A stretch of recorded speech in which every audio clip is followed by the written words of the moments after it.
Hello friends, welcome back to GK Prince academy.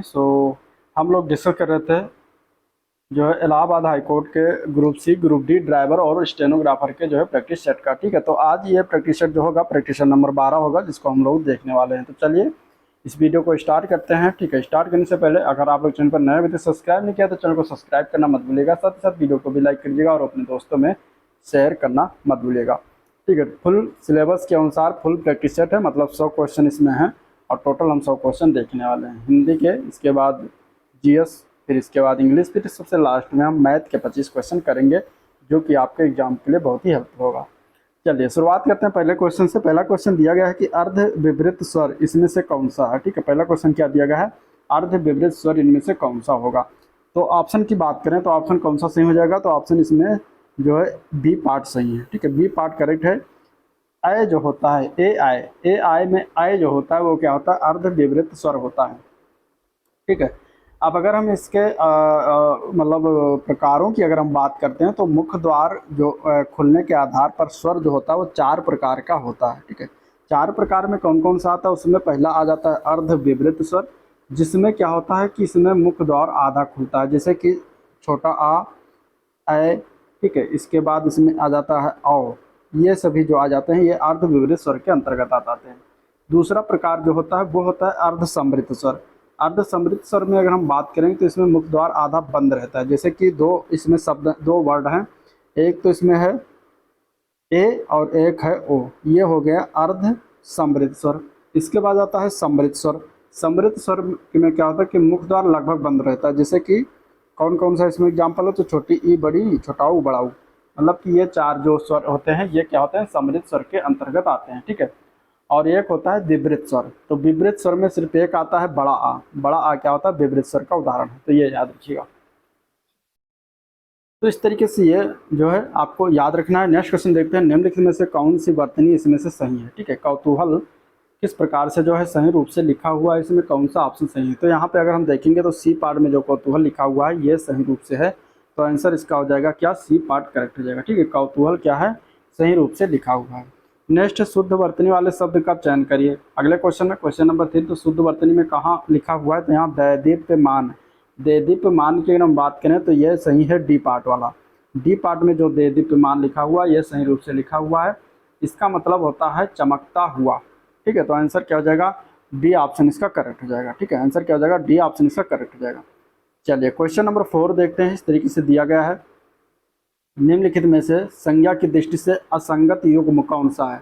असंगत युग्म संज्ञा की दृष्टि से, बंदर जातिवाचक संज्ञा है, मोटाई भाववाचक संज्ञा है, नेपाल व्यक्तिवाचक संज्ञा है, या फिर घृणा जातिवाचक संज्ञा है। इसमें से कौन सा एक गलत है।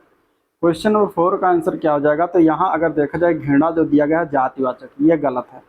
क्यों गलत है, क्योंकि घृणा जो है, घृणा कोई जाति वाचक से संबंधित नहीं है। इसका संगत युग्म अगर हम बात करें तो घृणा जो होता है ये भाव के अंतर्गत आ गया, एक प्रकार का ये भाव है, तो ये हो जाएगा भाववाचक संज्ञा। ठीक है, तो यहाँ पे यही गलती थी, बाकी सारे जो है सही है। चलिए, इनमें से क्रिया के किस रूप में कर्ता के अनुसार लिंग परिवर्तन नहीं होता। तो यहाँ आंसर क्या हो जाएगा, तो देखिए क्रिया के जो भूतकालिक रूप होता है, भूतकाली मतलब पास्ट का, जो पास्ट टेंस का होता है उसमें क्या होता है, कर्ता के अनुसार लिंग परिवर्तन नहीं होता बल्कि कर्म के अनुसार होता है। जैसे राम ने रोटी खाई थी, सीता ने खाना खा लिया था, तो यहाँ पे राम ने रोटी खाई थी तो रोटी के अनुसार खाई थी लगाया गया, जबकि राम क्या है, पुल्लिंग है, और रोटी के साथ खाई गई थी तो क्रिया स्त्रीलिंग हो गई। ठीक है, तो कर्म के अनुसार यहाँ पे बदला गया। ठीक है, चलिए क्वेश्चन नंबर 6 देखते हैं। क्वेश्चन नंबर 6 से दिए गए वाक्य का काल बताना है। गाय घास चर कर चली गई, ये किस काल में लिखा हुआ है, तो ये लिखा हुआ है भूतकाल में। ठीक है, पास्ट टेंस में है, भूतकाल हो जाएगा। आंसर इसका क्या हो जाएगा, सी ऑप्शन है। और जहाँ पे कार्य के पूर्व होने की स्थिति बताता है वहाँ पे भूतकाल होता है, तो आंसर क्या हो जाएगा, सी ऑप्शन। बा तजुर्बा शब्द में कौन सा उपसर्ग है, तो बा तजुर्बा में उपसर्ग की बात करेंगे तो बा शब्द लगा हुआ है, आंसर डी ऑप्शन देगा। सॉरी, बा उपसर्ग लगा हुआ है, आंसर डी ऑप्शन में होगा। ठीक है, चलिए अगला प्रश्न क्वेश्चन नंबर 8 दिया गया है, अनिवार्य शब्द का विलोम। अनिवार्य शब्द का विलोम क्या होता है ये बताना है। तो देखिए अनिवार्य शब्द के विलोम की अगर हम बात करें तो अनिवार्य का विलोम होता है वैकल्पिक। क्या होता है, वैकल्पिक होता है। और अगर हम बात करें तो पसंद जो दिया गया, पसंद का विलोम होता है नापसंद, पसंद का विलोम नापसंद हो जाएगा। ठीक है, इसके बाद जरूरी का विलोम क्या होता है, गैर जरूरी, गैर जरूरी, तो ये भी याद रखिएगा, जरूरी का क्या होता है, गैर जरूरी होता है। ठीक है, चलिए निम्नलिखित में से कौन सा शब्द प्रभावी का विलोम शब्द नहीं है। इनमें से नहीं वाला बताना है, तो नहीं वाला ऑप्शन कौन सा हो जाएगा, प्रभावी का विलोम जो होता है वो अप्रयुक्त, अप्रयुक्त जो होता है वो प्रभावी का विलोम नहीं होता। बाकी अप्रभावी, प्रभावी का विलोम निष्प्रभावी, प्रभावी का विलोम प्रभाव शून्य, ये सभी होते हैं, लेकिन अप्रयुक्त नहीं होता। तो यहीं पर सी ऑप्शन सही है। अप्रयुक्त का विलोम जो होता है वो होता है प्रयुक्त, अप्रयुक्त का विलोम प्रयुक्त होता है। ठीक है, चलिए क्वेश्चन नंबर 10 दिया गया है, द्रवहु सो दशरथ अजिर बिहारी में रेखांकित शब्द का क्या अर्थ है। अजिर का अर्थ बताना है। अजिर का क्या अर्थ होता है, अजिर का अर्थ होता है यहाँ पे आंगन। क्या अर्थ होगा, आंगन। ठीक है, तो आंसर हो जाएगा सी ऑप्शन, आंगन। चलिए इनमें से कौमुदी का समानार्थी शब्द कौन सा है। कौमुदी, कौमुदी के समानार्थी शब्द अगले क्वेश्चन बताना। तो कौमुदी मतलब टीका होता है, कौमुदी का अर्थ एक व्याख्या होता है। कौमुदी की अगर हम बात करेंगे तो दिवाली भी होता है समानार्थी शब्दों में। तो आंसर हो जाएगा डी पार्ट, उपयुक्त सभी होते हैं। ठीक है, और इसके अन्य अगर हम देखेंगे तो चांदनी भी इसका होता है समानार्थी शब्द, विवेचन इसका समानार्थी शब्द होता है, ज्योत्सना इसका समानार्थी शब्द होता है, ज्योत्सना भी होता है। इसके साथ ही साथ चंद्रिका भी इसका समानार्थी शब्द होता है। ठीक है, तो ये सभी जो होती हैं और कौमुदी के क्या होते हैं, समानार्थी शब्द होते हैं। चलिए अगला प्रश्न है, निम्नलिखित में से इनमें से कौन सा एक शब्द मछली का पर्यायवाची नहीं है। नहीं बताना। मत्स्य जो होती है मछली का पर्यायवाची होता है, मीन ये भी मछली का पर्यायवाची होता है, सफरी भी होता है, जलोदरी नहीं होता। तो आंसर हो जाएगा डी ऑप्शन। ठीक है, जलोदरी जो होता है मछली का पर्यायवाची नहीं होता। तो आंसर हो जाएगा डी पार्ट। नेक्स्ट क्वेश्चन, इति और इति का अर्थ बताना है। इति क्या क्या अर्थ होता है, तो इति का अर्थ होता है समाप्ति। पहले वाला इति जो लिखा है इसका अर्थ होता है समाप्ति, और दूसरे वाले इत का अर्थ होता है विघ्न, बाधा। तो यहाँ आंसर बी ऑप्शन राइट है। चलिए नेक्स्ट क्वेश्चन, अंकेक्षक शब्द के लिए सही वाक्यांश बताना। अंकेक्षक शब्द के लिए सही वाक्यांश की अगर हम बात करेंगे तो इसका मतलब आय व्यय के आंकड़ों की जांच करने वाला, उसको हम क्या कहेंगे, अंकेक्षक। तो आंसर डी ऑप्शन करेक्ट है। चलिए, जिस पेड़ के पत्ते झड़ गए हैं उसके लिए एक शब्द क्या कहेंगे, तो जिस पेड़ के पत्ते झड़ गए हों उसके लिए हम एक शब्द में कहते हैं अपत। क्या कहते हैं, अपत कहते हैं। आंसर क्या हो जाएगा, डी ऑप्शन करेक्ट हो जाएगा। ठीक है, और प्रपर्ण जो लिखा हुआ है, प्रपर्ण जो होता है इसको कहते हैं गिरा हुआ पत्ता को, गिरा हुआ पत्ता को क्या कहते हैं, प्रपर्ण। ठीक है, और अपर्णा जो है पार्वती जी को कहा जाता है, भगवान शिव की वाइफ। तो अपर्णा उनका जो है पर्यायवाची हो जाता है। चलिए next question, question number 16। Question number 16 देखेंगे, दिया गया है नयनाभिराम। नयनाभिराम का सही संधि विच्छेद कौन सा है। नयनाभिराम का संधि विच्छेद पूछा गया। यहाँ अगर क्या हो जाएगा, देखिए नयनाभिराम का अगर संधि विच्छेद करें तो नयन प्लस अभिराम हो जाता है। आंसर बी ऑप्शन सही है। यहाँ पे कौन से संधि का प्रकार है, तो ये दीर्घ स्वर संधि का प्रकार है। ठीक है, दीर्घ स्वर संधि का प्रकार है। चलिए महेश्वर, महा प्लस ऐश्वर में कौन सी संधि नियम समाहित है। तो देखिए महा प्लस ऐश्वर में अगर देखेंगे तो महा में यहाँ पे बड़ा आ लग रहा है। ठीक है, बड़ा आ रहा है, महा में क्या आ रहा है, बड़ा आ रहा है। और साथ ही साथ ऐश्वर में देखेंगे तो बड़ा मतलब आय आ रहा है, आय। तो ये दोनों मिलकर क्या हो जा रहे हैं, ये दोनों मिलकर महे, महे मतलब कि आय बन जा रहा है। तो यहाँ पे आय हो जाएगा। तो बड़ा आ प्लस आय बराबर आय बन जा रहा है। तो यहाँ आंसर क्या हो जाएगा, बड़ा आ प्लस आय बराबर आय, मतलब कि डी पार्ट इसका करेक्ट है। क्या जाएगा, डी पार्ट करेक्ट है। किस प्रकार की संधि का उदाहरण, तो ये वृद्धि संधि का उदाहरण, वृद्धि स्वर संधि का। ठीक है, चलिए प्रतिक्षण शब्द में कौन सा समास है। प्रतिक्षण, प्रतिक्षण शब्द में समास की बात करेंगे तो अव्ययी भाव समास होता है। आंसर बी ऑप्शन हो जाएगा। ठीक है, अव्ययी भाव समास क्या होता है, जिसका पहला पद क्या हो, अव्यय हो, तो वहाँ अव्ययी भाव। प्रतिक्षण में प्रति शब्द क्या है, अव्यय होता है। तो इस तरीके से ये क्या हो जाएगा, अव्ययी भाव समास। इसके अलावा यथाशक्ति, प्रतिदिन, ये सभी भी अव्ययी भाव समास के अंतर्गत आते हैं। ठीक है, नेक्स्ट, परीक्षा केंद्र में इनमें से कौन सा समास। परीक्षा केंद्र, परीक्षा केंद्र की अगर हम बात करेंगे तो देखिए इसमें जो समास होगा वो होता है संप्रदान तत्पुरुष समास। आंसर सी ऑप्शन है। क्यों, तो जिस समास का उत्तर पद प्रधान होता है और पूर्व पद गौर तथा और अगर हम बात करें यहाँ पर के लिए चिन्ह का लोप होता है, उसे संप्रदान तत्पुरुष है। अब परीक्षा केंद्र का अगर हम विग्रह करते हैं तो परीक्षा के लिए केंद्र, इसका जो है विग्रह होता है, के लिए जो होता है वो संप्रदान के अंतर्गत आता है। तो इस तरीके से संप्रदान तत्पुरुष हो जाएगा। ठीक है, चलिए अगला प्रश्न है, हृदय में मूल रूप से विद्यमान रहने वाले भावों को क्या संज्ञा दी जाती है। तो हृदय में मूल रूप से विद्यमान रहने वाले भावों को कहा जाता है स्थायी भाव। तो यहाँ आंसर हो जाएगा सी पार्ट। ठीक है, स्थायी भाव।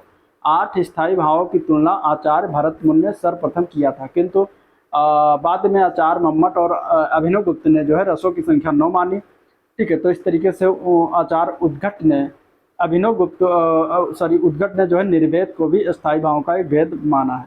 तो इस कारण से स्थायी भाव की कुल संख्या 9 मानी जाती है। ठीक है, तो यहाँ आंसर क्या हो जाएगा, सी ऑप्शन जाएगा। नेक्स्ट क्वेश्चन, इनमें से जो अनुप्रास अलंकार का लक्षण ना हो उसे छांटिए। अनुप्रास अलंकार के लक्षण बताना है तो शब्द के प्रारंभ अथवा अंत में वर्णों की आवृत्ति होती है, जो कि सही है। ठीक है, अनुप्रास अलंकार में वर्णों की आवृत्ति होती है, एक या अनेक वर्णों के क्रमानुसार वह आवृत्ति हो सकती है, तो ये भी सही है। पंक्ति की संपूर्णतः आवृत्ति, ये गलत है। यहाँ पे पंक्ति की आवृत्ति नहीं होती, वर्णों की आवृत्ति होती है, तो ये लक्षण नहीं है। बाकी सारे लक्षण, एक ही उच्चारण स्थान से बोले जाने वर्णों की आवृत्ति होती है, तो ये भी सही है। तो सी पार्ट इसमें गलत हो जाएगा, बाकी सारे सही। चलिए नेक्स्ट क्वेश्चन, घर का जोगी जोगड़ा, यहाँ पे बताना है क्या, घर का जोगी जोगड़ा जो कि एक लोकोक्ति है, इस लोकोक्ति का अर्थ क्या होगा ये बताना। ठीक है, ये क्या है, लोकोक्ति है। लोकोक्ति का अर्थ बताना हमें क्या हो जाएगा इसका। घर का जोगी जोगड़ा का होता है निकटवर्ती व्यक्ति जो होता है वो उपेक्षित रहता है, मतलब जो पास में जो व्यक्ति होता है उसकी कोई जो है क्या होता है, मतलब कि उसकी कोई वैल्यू नहीं होती, इस तरीके से समझ सकते हैं।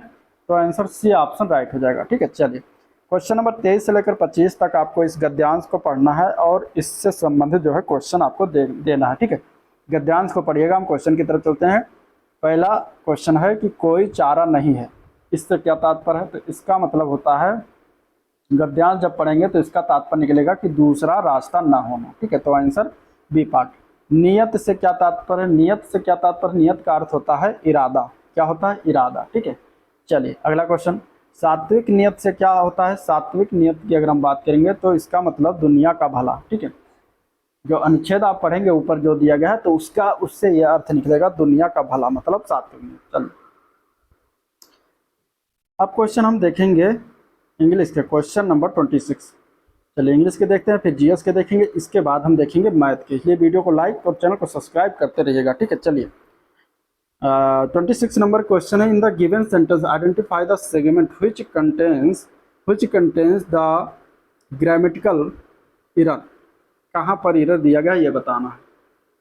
ठीक है, तो the neighbourhood were getting disturb with the loud music that was playing at the wedding party in the big bungalow. यहाँ पे गलती कहाँ पर किया गया, तो यहाँ पे अगर हम देखते हैं तो जो दिया गया the neighbourhood were getting disturb, इसके स्थान पर द नेबरहुड वाज गेटिंग होना चाहिए था। ठीक है, नेबरहुड जो वर लगा हुआ है ये गलत है, यहाँ पे वाज होना चाहिए था। तो गलती कहाँ पर है, डी पार्ट वाले में गलती है। ठीक है, क्योंकि वाक्य का जो सब्जेक्ट है नेबरहुड वो क्या है, अनकाउंटेबल नाउन है, और अनकाउंटेबल नाउन हमेशा जो है सिंगुलर वर्ब के साथ प्रयोग होता है। तो नेबरहुड के साथ वाज लगना चाहिए था, यहाँ पे वर गलत है, तो आंसर हो जाएगा डी ऑप्शन। चलिए नेक्स्ट क्वेश्चन, अगले प्रश्न में हमें भरना है, educators have dash unique responsibility towards the empowerment of their students. यहाँ पे क्या भरा जाएगा ये बताना है। ठीक है, चलिए क्वेश्चन नंबर 27, क्वेश्चन नंबर 27 में देखते हैं तो यहाँ पे आ भरा जाएगा, ए भरा जाएगा, आंसर हो जाएगा ए पार्ट। ठीक है,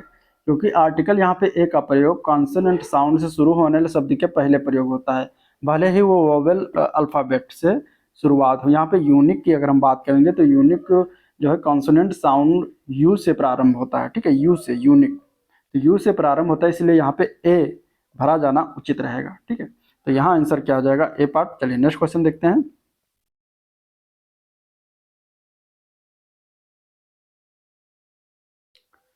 select the option that is the direct form of the given sentence. ठीक है, Nidhi exclaimed that it was a beautiful painting, इसका हमें जो है डायरेक्ट फॉर्म बताना है।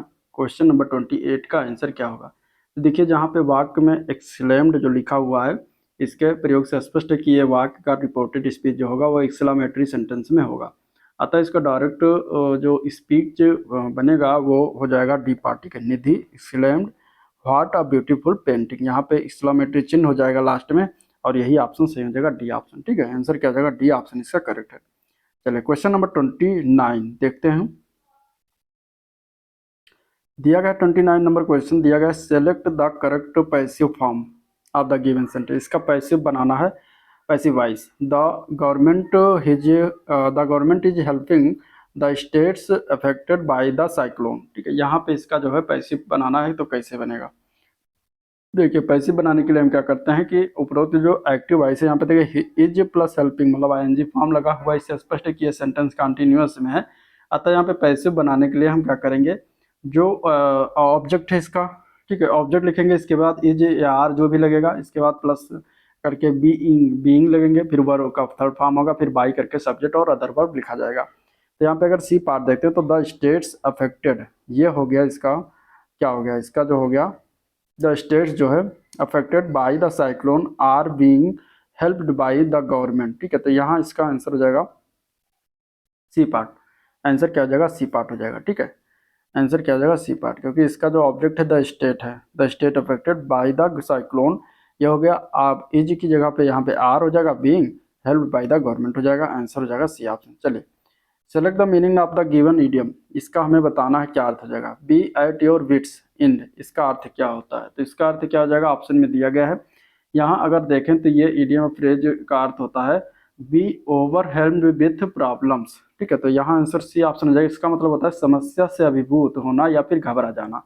तो यहाँ आंसर सी ऑप्शन राइट है। चलिए क्वेश्चन नंबर 31 का बताइए, यहाँ पर क्या बताना है, alternative which is the best substitute of phrase killing of birds, इसका फ्रेज बताना है, किलिंग ऑफ बर्ड्स। तो किलिंग ऑफ बर्ड्स ये ग्रुप ऑफ वर्ड्स है, इसके लिए अगर देखा जाए तो आंसर हो जाएगा बी ऑप्शन, ठीक है। एविसाइड, उसको हम एक शब्द में क्या कहेंगे, एविसाइड कहेंगे। एविसाइड मतलब चिड़ियों की हत्या करने वाला, किलिंग ऑफ बर्ड्स, ठीक है, एविसाइड। और हर्बिसाइड जो होता है ये इसको कहते हैं शाक नाशक, ठीक है। और दिया गया है वुल्पिसाइड, वुल्पिसाइड होता है गिद्धों की हत्या करने को, गिद्धों की हत्या करने को वुल्पिसाइड कहेंगे। मैट्रिसाइड मतलब मात्र हत्या। तो ये हो गया। नेक्स्ट क्वेश्चन है the select wrongly spelled word, इसमें से बताना गलत किस तरीके से लिखा हुआ कौन से ऑप्शन में। तो गलत जिसमें वर्ड लिखा है ईगल में, ईगल का ये ऑप्शन गलत है, डी पार्ट। इसका अगर हम देखें तो सही रूप से इसको लिखा जाता है EAGLE, ईगल इस तरीके लिखते हैं, और इसका अर्थ होता है गरुड़। तो आंसर हो जाएगा D option. Next question, select the most appropriate synonyms, ठीक है। सिनोनिम्स से मतलब पर्यायवाची बताना, हमें पर्यायवाची बताना क्या हो जाए कि इसका डेट्रीमेंटल का पर्यायवाची बताना। डेट्रीमेंटल मतलब होता है क्या, मतलब होता है हानिकारक, ठीक है। डेट्रीमेंटल मतलब क्या होता है, हानिकारक। तो इसका सिनोनिम क्या हो जाएगा, सिनोनिम से इसका हो जाएगा हार्मफुल, क्या हो जाएगा, हार्मफुल, जो कि ए पार्ट में दिया गया है, ठीक है। हार्मफुल हो जाएगा आंसर इसका ए पार्ट। चलिए select the most appropriate synonyms, फिर हमें पर्यायवाची बताना है। फॉलिएग, फॉलिएग का हमें, फॉलिएग का क्या बताना है, फॉलिएज का सिनोनिम्स बताना है पर्यायवाची। तो इसका अर्थ होता है पर्ण समूह, क्या अर्थ होता है, पर्ण समूह, इसका अर्थ हो जाएगा। तो ये सिनोनिम्स में अगर देखेंगे तो यहाँ हो जाएगा ग्रीनरी, ग्रीनरी मतलब कि हरियाली, या पर्ण समूह इसको भी कह सकते हैं, तो हरियाली या greenery, answer A part correct है, ठीक है। फर्मनेस, फर्मनेस मतलब मजबूती, ठीक है, मजबूती, फर्मनेस मतलब मजबूती या फिर दृढ़ता होता है, ठीक है। अर्जेंसी, अर्जेंसी मतलब क्या होता है, अति आवश्यकता, ठीक है, अति आवश्यकता। तो इसका यह अर्थ हो जाता है। चलिए क्वेश्चन नंबर 34 हो गया, क्वेश्चन नंबर 35 देखते हैं। 35 दिया गया है एंटोनिम बताना 35 में, ठीक है। एंटोनिम मतलब विलोम शब्द बताना, इसका क्या हो जाएगा, विलोम शब्द। क्या लिखा है, ब्लेमिस, ब्लेमिस का विलोम, ब्लेमिस का अर्थ क्या होता है, ब्लेमिस मतलब दोष देना या दोष हो जाता है इसका अर्थ। तो इसका विलोम क्या हो जाएगा, इसका विलोम हो जाएगा परफेक्शन, क्या हो जाएगा, परफेक्शन, इसका विलोम हो जाएगा एंटोनिम हो जाएगा। परफेक्शन मतलब पूर्णता या पूर्ण या फिर सिद्धि कह सकते हैं। तो यहाँ आंसर हो जाएगा इसका ए ऑप्शन करेक्ट, ठीक है। आंसर क्या हो जाएगा, ए ऑप्शन करेक्ट। चलिए नेक्स्ट क्वेश्चन में भी हमें एंटोनिम बताना है। नोटोरियस, नोटोरियस का विलोम क्या होता है ये बताना है। नोटोरियस का अर्थ क्या होता है पहले ये जानिए। नोटोरियस मतलब होता है कुख्यात, ठीक है, गलत कामों के लिए जो फेमस हो उसे कुख्यात कहेंगे, नोटोरियस कहेंगे। तो इसका विलोम क्या हो जाएगा, फेमस, विलोम क्या हो जाएगा, फेमस, फेमस मतलब प्रसिद्धि, जो सही कामों के लिए मिलती है प्रसिद्धि उसको हम कहते हैं फेमस, ठीक है। तो आंसर इसका क्या हो जाएगा, आंसर इसका हो जाएगा सी ऑप्शन करेक्ट। चलिए क्वेश्चन नंबर 37 देखते हैं। Select the most appropriate word to be filled in the blanks, ठीक है। यहाँ पे भरना हमें। In the wake of the recent cross border tensions forces have been dash at strategic locations for immediate action if required, यहाँ पे क्या भरा जाएगा, 37 में क्या भरा जाएगा। तो यहाँ पे अगर देखा जाए तो सेना के लिए जो है यहाँ पे डिप्लॉय जो है शब्द इस्तेमाल किया जाता है, तो डिप्लॉयड यहाँ पे भरा जाएगा, ठीक है। तो आंसर बी ऑप्शन करेक्ट हो जाएगा। चलिए select the most appropriate option, fill in the blanks करना है। I dash for 40 minute to see the doctor before my name was announce. यहाँ पे क्या हो जाएगा, 38 में क्या भरा जाएगा, 38 में भरा जाएगा और D part, had been waiting. ठीक है, यहाँ पे वेटिंग मतलब वेट किया जा रहा है। ठीक है, तो हैड बीन वेटिंग का प्रयोग हो जाएगा, क्योंकि वाक्य की दूसरी जो क्लास है वो दूसरी क्लॉज किस में है, पास्ट टेंस में है। ठीक है, पास्ट टेंस में, इसलिए जो है पहली क्लास क्या हो जाएगा, पहली क्लास में टाइम का प्रयोग किया गया है, तो इसलिए पहली क्लॉज में past tense, past perfect tense में प्रयोग किया जाएगा। आंसर हो जाएगा D option, had been waiting.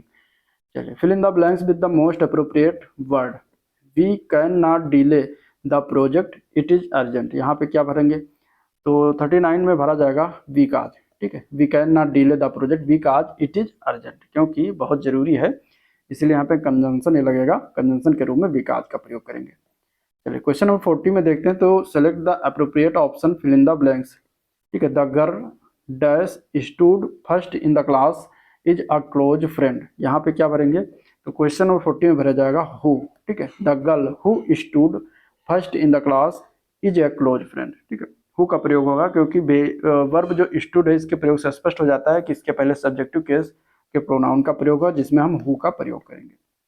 ठीक है, क्वेश्चन नंबर 41 में हमें क्या भरना है, फिल इन द ब्लैंक्स करना है, हमें क्वेश्चन टैग आगे बढ़ना है। दिया गया I am allowed to take photographs inside the church dash करके फिर क्वेश्चन मार्क है, तो यहाँ पे क्वेश्चन टैग बनना है। यहाँ पे क्या हो जाएगा 41 का डी। ठीक है, आई एम अलाउड, तो यहाँ पे आर नॉट आई होगा या फिर आर एंड आई हो जाएगा। ठीक है, आई एम का क्वेश्चन टैग होता है आर नॉट, तो यहाँ पे आर नॉट हो जाएगा। चलिए, next question, which of the following sentence has the correct punctuation marks. Correct punctuation marks में कौन सा सही रूप से लिखा हुआ है, पंक्चुएट किया गया है, तो सी पार्ट देखते हैं। द मिनिस्टर सेड कामा फिर inverted comma election will be held in MP Bihar and Odisha फिर डबल इंडोट कामा बंद, तो ये सही रूप से पंक्चुएट है, बाकी सारे गलत रूप से पंक्चुएट है। ठीक है, जैसे कि पहले में अगर देखा जाए तो यहाँ पे द मिनिस्टर सेड के बाद डबल इंडोट कामा नहीं लगा, इसलिए गलत हो जाएगा।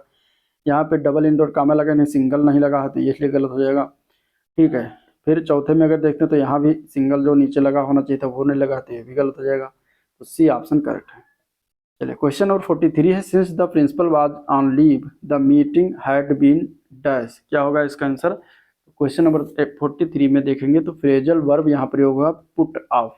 पुट ऑफ का प्रयोग किया जाएगा, क्योंकि ये इंडिकेट करेगा कैंसिलेशन को। ठीक है, तो since the principal was on leave the meeting had been put off, मतलब कि कैंसिल हो गई, तो answer A part correct. Choose the correct figure of speech. Figure of speech मतलब अलंकार, इसमें कौन सा अलंकार प्रयोग किया गया है, the wind lies asleep in the arms of down. यहाँ पे कौन से अलंकार का प्रयोग किया गया है फिगर ऑफ स्पीच, तो यहाँ पे प्रयोग किया गया है पर्सोनिफिकेशन का। पर्सोनिफिकेशन मतलब personification is a figure of speech where human qualities are given to animal object और आइडिया। ठीक है, मतलब कोई पर्सोनिफिकेशन एक ऐसा अलंकार है जहाँ पर व्यक्ति के क्वालिटीज को हम एनिमल ऑब्जेक्ट और आइडियाज में जो है बताते हैं। ठीक है, तो हेयर अगर देखेंगे तो विंड और विंड एंड डाउन मतलब कि एनिमेट ऑब्जेक्ट है, are being taught of as living beings is that they are being personification humans, तो इसलिए यहाँ पे सी ऑप्शन इसका राइट हो जाएगा। चलिए, question number 45, identify the segment which contains the grammatical error. The picture of the king, the picture of the Kings is exactly like the king himself. यहाँ पे कहाँ पे गलती किया गया है, तो यहाँ अगर देखा जाए तो उपरोक्त वाक्य में ऑफ द किंग्स जो लिखा इसके स्थान पर ऑफ द किंग होना चाहिए था, जो किंग्स लिखा हुआ है यहाँ पे किंग होना चाहिए था, क्योंकि द किंग के पहले ऑफ जो प्रीपोजिशन है इसका प्रयोग हम पोजीशन दिखाने के लिए हुआ है, इसलिए यहाँ पे किंग के साथ जो है अपॉस्ट्रोफी एस का प्रयोग नहीं करेंगे, तो गलती यहाँ पे है द किंग्स में। ठीक है, ऑफ द किंग्स, तो ऑप्शन में ऑफ द किंग्स जो कि डी पार्ट में लिखा यही गलत हो जाएगा, तो यही आपका आंसर हो जाएगा।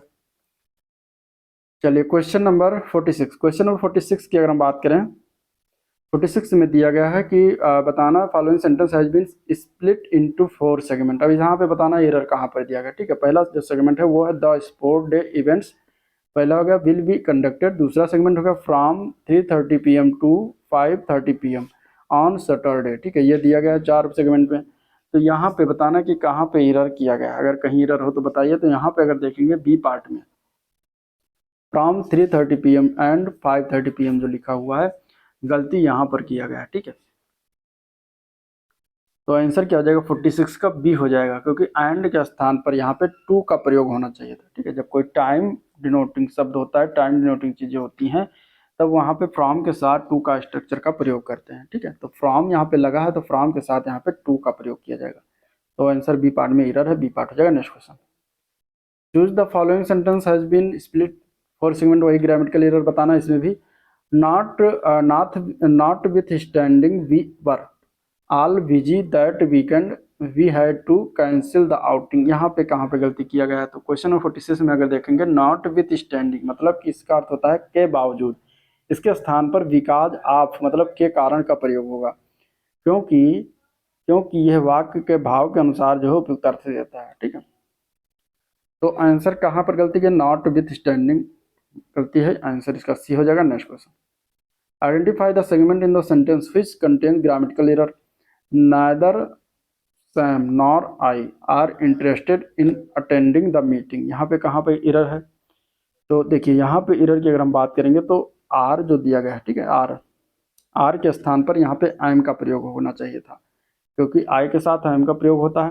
तो जब दो सब्जेक्ट जो है नाइदर और नॉर या इधर और आर का प्रयोग होता है, इससे जुड़े होते हैं, तो वर्ब का बाद जो प्रयोग होता है वो सब्जेक्ट के अनुसार करते हैं। तो आई यहाँ पे हो जाएगा, आई के बाद आई एम। तो आंसर कहाँ पे गलती, ए पार्ट में गलती है। ठीक है, चलिए select the most appropriate synonyms. Synonyms मतलब पर्यायवाची बताना है। पर्यायवाची इसका बताना है प्रोडिजियस। प्रोडिजियस का पर्यायवाची, प्रोडिजियस मतलब क्या होता है, इसका मतलब होता है विलक्षण। विलक्षण मतलब अस्वाभाविक कह सकते हैं या बहुत बड़ा कह सकते हैं। इसका सिनोनिम्स मतलब पर्यायवाची क्या हो जाएगा, पर्यायवाची इसका हो जाएगा इमेंस। इमेंस ए पार्ट में जो लिखा हुआ है इसका पर्यायवाची है। इसका मतलब भी तुच्छ या विलक्षण या अस्वाभाविक कह सकते हैं, तुच्छ। ठीक है, तो ये हो जाएगा इसका अर्थ इमेंस। ठीक है, चलिए अगला प्रश्न है क्वेश्चन नंबर 50 दिया गया, select the word which mean the same as the group of the word given. A place in a large institution for the care of those who are ill. इसके बारे में बताना है कि ये वन वर्ड सब्स्टिट्यूशन है, इसको एक शब्द में क्या कहेंगे। A place in a large institution for the care of those who are ill, एक ऐसा स्थान जो लार्ज इंस्टीट्यूशन हो किसके लिए, केयर ऑफ दोज मतलब उनके लिए जो बीमार हो। तो उनके लिए एक शब्द में हम क्या प्रयोग करेंगे, तो उसके लिए हम प्रयोग करते हैं इन्फर्मेरी। ठीक है, इन्फर्मेरी प्रयोग करते हैं, आंसर सी ऑप्शन हो जाएगा।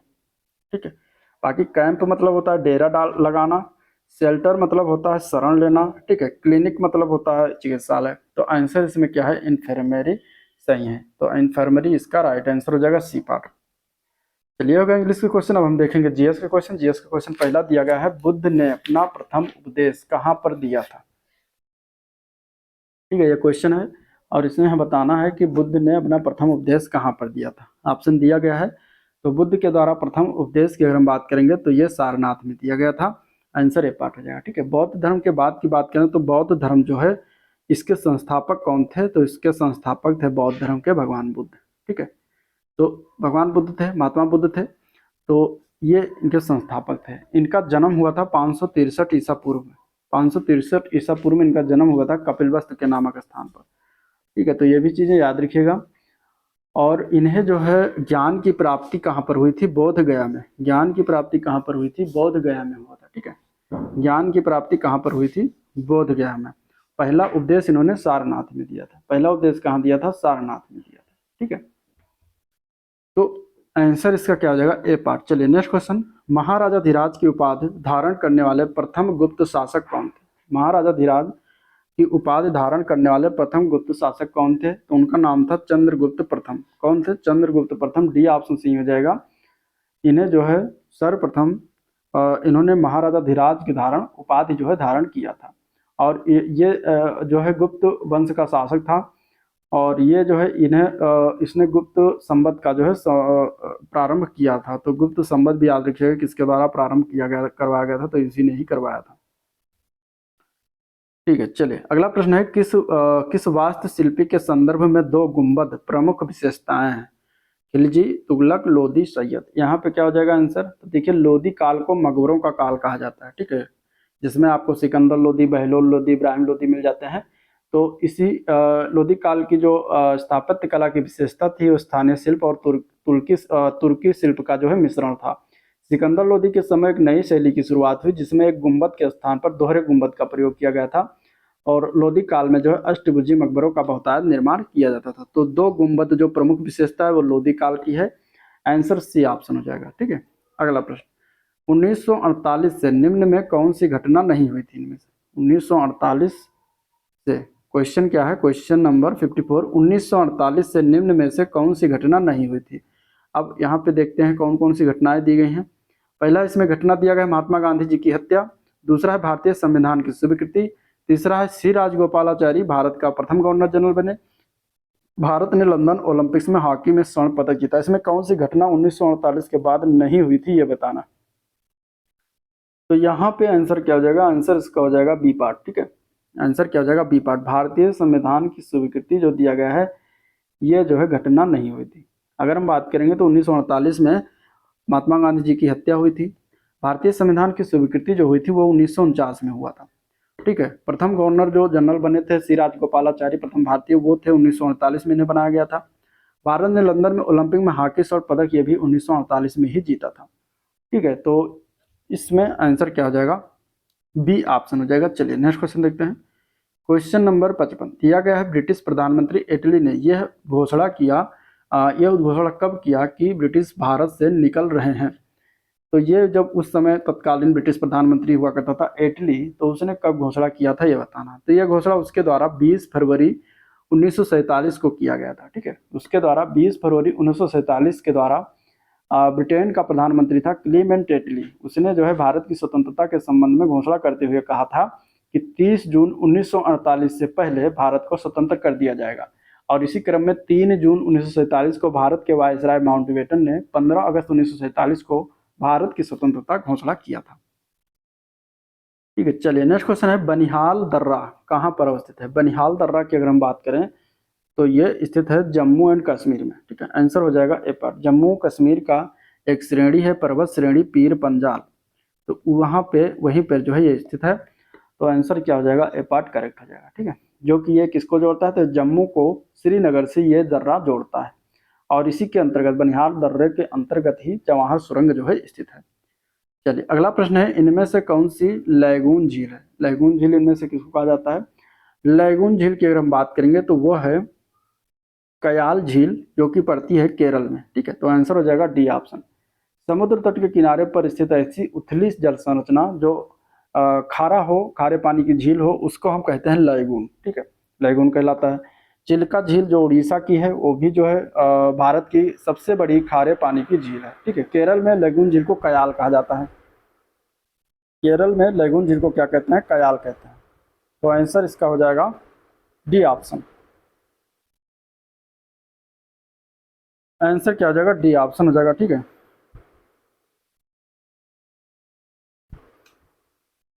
चलिए अगले प्रश्न की तरफ बढ़ते हैं। अगला क्वेश्चन दिया गया है,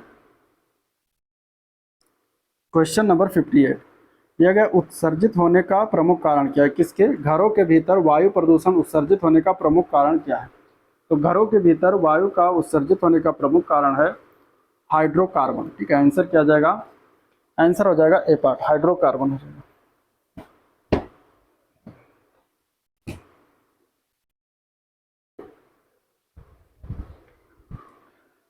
हाइड्रोकार्बन इसका राइट आंसर है, ए पार्ट इसका करेक्ट हो जाएगा। ठीक है, चलिए नेक्स्ट क्वेश्चन देखते हैं। निम्नलिखित में से तृतीयक उपभोक्ता कौन सा है? तृतीयक उपभोक्ता की अगर हम बात करेंगे तो उसके अंतर्गत मांसाहारी जीव आते हैं। इनमें से अगर देखा जाए तो सांप जो है तृतीयक उपभोक्ता के अंतर्गत आएगा। और दूसरी श्रेणी जो ये तृतीयक उपभोक्ता जो होते हैं दूसरी श्रेणी के उपभोक्ताओं को खाकर अपना भोजन प्राप्त करते हैं, जैसे सांप हो गए, बाघ हो गए, गिद्ध हो गए, ये सभी जो है तृतीय श्रेणी के उपभोक्ता के अंतर्गत आते हैं। ठीक है, तो आंसर हो जाएगा डी ऑप्शन। नेक्स्ट क्वेश्चन, नदी के पानी का प्रदूषित होने के संदर्भ में कौन सी मात्रा उत्तरदायी है इसमें से? तो नदी के पानी के प्रदूषित होने के संदर्भ में अगर हम देखते हैं तो कणों का बहना जो होता है, ठीक है, जैसे कि जल में वाहित मल हो गया, विषैला रसायन हो गए, ठीक है, गाद हो गया, आदि जो है हानिकारक पदार्थ मिलने से जल प्रदूषित हो जाता है। तो कणों का बहना जो कि एक मात्रा जो है उत्तरदायी होता है, तो यहाँ आंसर हो जाएगा इसका बी ऑप्शन राइट। ठीक है, सॉरी ए ऑप्शन राइट हो जाएगा। नेक्स्ट क्वेश्चन, स्वतंत्र भारत के प्रथम कानून मंत्री कौन बनाए गए थे? अगला क्वेश्चन है 61 नंबर, स्वतंत्र भारत के प्रथम कानून मंत्री बने थे डॉक्टर भीमराव अंबेडकर। तो आंसर हो जाएगा सी ऑप्शन, ठीक है। डॉक्टर भीमराव अम्बेडकर को बनाया गया था। चलिए नेक्स्ट क्वेश्चन देखते हैं, क्वेश्चन नंबर 62। भारत के संविधान के द्वारा कितने मौलिक अधिकार जो है प्रदान किया गया? तो भारत के संविधान में मौलिक अधिकारों की अगर हम बात करेंगे तो टोटल 6 हैं, ठीक है। वर्तमान में कितने हैं? 6 हैं। तो आंसर इसका हो जाएगा, आंसर इसका क्या हो जाएगा? बी पार्ट हो जाएगा। वर्तमान में जो है 6 हैं। भाग 3 में इसका वर्णन किया गया अनुच्छेद 12 से लेकर अनुच्छेद 35 तक, तो ये भी याद रखिएगा। चलिए नेक्स्ट क्वेश्चन है, क्वेश्चन नंबर 63 है, लोकसभा अध्यक्ष अपना त्यागपत्र किसको देता है? तो लोकसभा अध्यक्ष अपना त्यागपत्र जो है लोकसभा उपाध्यक्ष को देगा। तो आंसर डी ऑप्शन करेक्ट, ठीक है। चलिए, वयस्क में लाल रक्त कणिकाएं मतलब आरबीसी पाई जाती हैं, कहाँ पर पाई जाती हैं? तो वयस्कों में लाल रक्त कणिकाएं जो होती हैं ये पाई जाती हैं बोन मैरो में, मतलब कि अस्थि मज्जा जिसको कहते हैं हिंदी में, तो वहाँ पर जो है आपको लाल रक्त कणिकाएं मिलेंगी। नेक्स्ट क्वेश्चन, एक मनुष्य के लार में कौन सा एंजाइम होता है? तो मनुष्यों के लार में एंजाइम जो पाया जाता है उसको हम कहते हैं एमाइलेज। क्या कहते हैं? एमाइलेज कहते हैं। आंसर बी ऑप्शन करेक्ट है, ठीक है। चलिए, अमाशय में कौन सा अम्ल होता है? अमाशय में कौन सा अम्ल होता है? तो अमाशय में होता है हाइड्रोक्लोरिक अम्ल, ठीक है, HCl जिसको कहते हैं। तो आंसर हो जाएगा इसका डी ऑप्शन।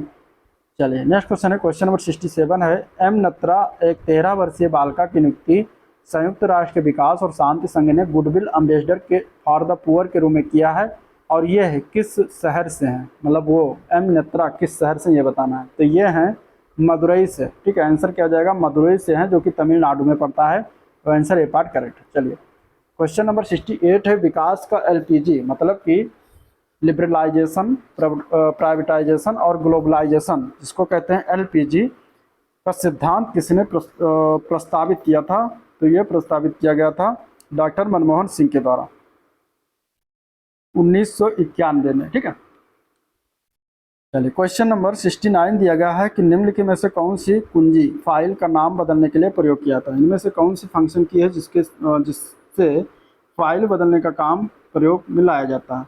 तो यहाँ आंसर क्या हो जाएगा? तो उस फंक्शन की का नाम क्या है? तो F2 है, ठीक है। F2 से किसी भी चयनित फाइल या फोल्डर का नाम बदला जा सकता है, ठीक है। माइक्रोसॉफ्ट एक्सेल में पंक्ति को छुपाने के लिए शॉर्टकट क्या होता है? ठीक है, माइक्रोसॉफ्ट एक्सेल में पंक्ति को छुपाने के लिए शॉर्टकट की जो होती है वो क्या होता है, ये बताना। क्वेश्चन नंबर 70 का आंसर क्या हो जाएगा? इस तरीके से ऑप्शन दिया गया है, तो यहाँ आंसर हो जाएगा 70 में डी पार्ट। Ctrl+9 से हम MS एक्सेल में पंक्ति को छुपा सकते हैं, ठीक है। किससे? Ctrl+9 से हम MS एक्सेल में पंक्ति को छुपा सकते हैं। तो आंसर हो जाएगा डी पार्ट, ठीक है। 1879 में उत्तर प्रदेश के अंतर्गत प्रथम पेपर मिल की स्थापना कहाँ किया गया था? तो इसकी स्थापना की गई थी लखनऊ में। आंसर बी ऑप्शन हो जाएगा। कहाँ किया गया था? लखनऊ में, ठीक है। नेक्स्ट, उत्तर प्रदेश में परमाणु शक्ति संयंत्र कहाँ पर अवस्थित है? तो ये स्थित है नरौरा। नरौरा कहाँ पड़ता है? बुलंदशहर में, ठीक है। इसकी स्थापना 1991 में किया गया था, मतलब कि 1991 में किया गया था। चलिए अगला प्रश्न है, वह राज्य जिसने जून 2024 में बहन बेटी स्वावलंबन प्रोत्साहन योजना की शुरुआत की है, तो यह किस राज्य सरकार के द्वारा शुरुआत किया गया है? तो यह शुरुआत किया गया है झारखंड राज्य सरकार के द्वारा। तो आंसर सी ऑप्शन है, झारखंड राज्य सरकार, ठीक है। चलिए क्वेश्चन नंबर 74 है, जून 2024 में कौन ग्रीन डे के बेटर न्यूट्रिशन ब्रांड की ब्रांड एम्बेसडर बनी है? तो उनका नाम है PV सिंधु, ठीक है। PV सिंधु को बनी है। ये जो है बैडमिंटन प्लेयर हैं, ठीक है। तो ये भी याद रखिएगा। चलिए अब क्वेश्चन नंबर 75 है, 19 जून 2024 को विश्व आर्थिक मंच द्वारा जारी वैश्विक ऊर्जा संक्रमण सूचकांक 2024 में भारत की कौन सी रैंकिंग है? तो विश्व आर्थिक मंच के द्वारा जो जारी किया था वैश्विक ऊर्जा संक्रमण सूचकांक, उसमें 120 देशों में भारत को 63वां स्थान प्राप्त हुआ है। तो आंसर सी ऑप्शन इसका राइट हो जाएगा 63, ठीक है। तो ये हो गया GS के। अब हम देखेंगे मैथ के क्वेश्चन, तो चलिए इसको देखते हैं, ठीक है। तो 76 नंबर क्वेश्चन है, दिया गया है कि यदि 20x² - 30x + 1 = 0, तो हमें मान ज्ञात करना है 25x² + 1/16x² का मान, ठीक है। तो कैसे निकालेंगे? तो जो वैल्यू दी गई है, क्या दिया गया? 20x² - 30x + 1, इसी को हम सॉल्व करेंगे और इस फॉर्मेट में जो है हम इसको लाएंगे, तभी हम इसका मान निकाल पाएंगे। तो इसको हम निकालते हैं। तो यहाँ पे हम क्या करेंगे? 20x², इसमें हम क्या करेंगे? पूरे में x से डिवाइड कर देंगे। तो 20x² / x -30 एक्स अपान एक्स प्लस 1/x बराबर ये 0/x, तो ये 0 हो जाएगा। ठीक है, इसके बाद ये क्या हो जाएगा, ये बचेगा 20x -30 प्लस 1/x बराबर ये बचेगा 0 के। 30 को उधर ले जाएंगे तो क्या हो जाएगा, 20x प्लस 1/x बराबर ये 30 के हो जाएगा। ठीक है, तो ये हमारा बन गया समीकरण। इसको और सॉल्व करते हैं तो हम क्या करेंगे कि इसमें 4 से डिवाइड करेंगे, तो यहाँ बचेगा 5x प्लस ये हो जाएगा 1/4x बराबर के हो जाएगा 15/2। ठीक है, ये आ गया मान। अब हम क्या करेंगे कि इस समीकरण को हम करेंगे दोनों साइड वर्ग, इसमें हम क्या करेंगे, वर्ग करेंगे, क्योंकि अब जब वर्ग करेंगे तभी हमारी जो वैल्यू है वो निकल के आएगी, जो हमें निकालना है 25x² प्लस 1/16x²। वर्ग करेंगे तो ये हो जाएगा a प्लस बी के होल स्क्वायर के फॉर्म में, तो उसका फार्मूला होता है a² मतलब कि 5x² मतलब कि 25x² हो जाएगा, प्लस b² मतलब कि 1/4x² मतलब 4 चौक 16x² हो जाएगा, प्लस ये आ जाएगा 2 × 5x × 1/4x बराबर 15/2 का स्क्वायर करेंगे तो 15 का स्क्वायर होता है 225, 2 का स्क्वायर होता है 4, तो इस तरीके से हो जाएगा। ठीक है, यहाँ से 2 कैंसिल हो जाएगा, 2 टाइम्स जाएगा और x से x कैंसिल हो जाएगा। ठीक है, तो अब क्या बचेगा, बचेगा 25x² प्लस 1/16x² बचेगा इधर, प्लस करके क्या बचेगा 5/2 बचेगा और उधर हो जाएगा 225/4, ये हो जाएगा। ठीक है, अब हम क्या करेंगे, इस 5/2 को उधर लेकर जाएंगे, तो उधर जब ले जाएंगे तो ये क्या हो जाएगा, ये हो जाएगा 225/4 माइनस 5/2 हो जाएगा, ये बराबर क्या आ जाएगा। ठीक है, और इधर आपका बराबर में ये बचेगा इतना, तो इतना ही हमें निकालना है। तो अब इसको हम सॉल्व कर लेंगे तो हमारा मान निकल आएगा।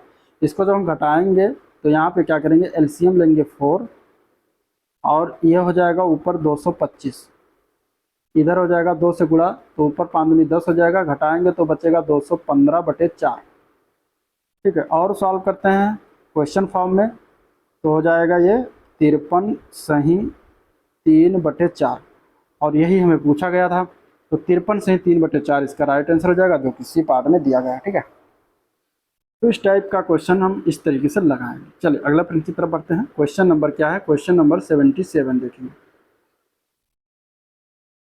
77 नंबर क्वेश्चन दिया गया है कि 100 तथा 400 के मध्य सभी प्राकृतिक संख्याओं का योग क्या होगा जो 13 से विभाज्य है। 100 तथा 400 के बीच की 13 से विभाज्य होने वाली संख्या कैसे हम ज्ञात करेंगे, प्राकृतिक संख्याओं का योग ज्ञात करना है। तो 100 से 400 के बीच अगर हम लिखते हैं 100 से 400 के बीच 13 से विभाज्य होने वाली संख्या, तो उसमें पहली संख्या आ जाएगी 104, दूसरी संख्या कौन आ जाएगी, दूसरी संख्या 13 से विभाज्य होगी 117, इसके बाद फिर तीसरी 130 होगी, ऐसे इस तरीके चले जाएगा और 390 तक ये डिवाइड होगी। ठीक है, अब हमें यहाँ पे क्या करेंगे, हम इसका निकालेंगे कि कितने पद हैं, मतलब टोटल कितनी संख्याएं हैं जो 13 से डिवाइड हो रही है। तो इसके लिए फार्मूला बनता है TN, मतलब वहाँ पद निकालेंगे L - A/D प्लस 1। L क्या है, L जो है अंतिम पद होगा, अंतिम पद क्या है 390 है, A क्या है पहला पद, पहला पद क्या है 104, और D क्या है इन दोनों के बीच का सर्वांतर, मतलब इन दोनों के बीच का सर्वांतर मतलब कि अंतर।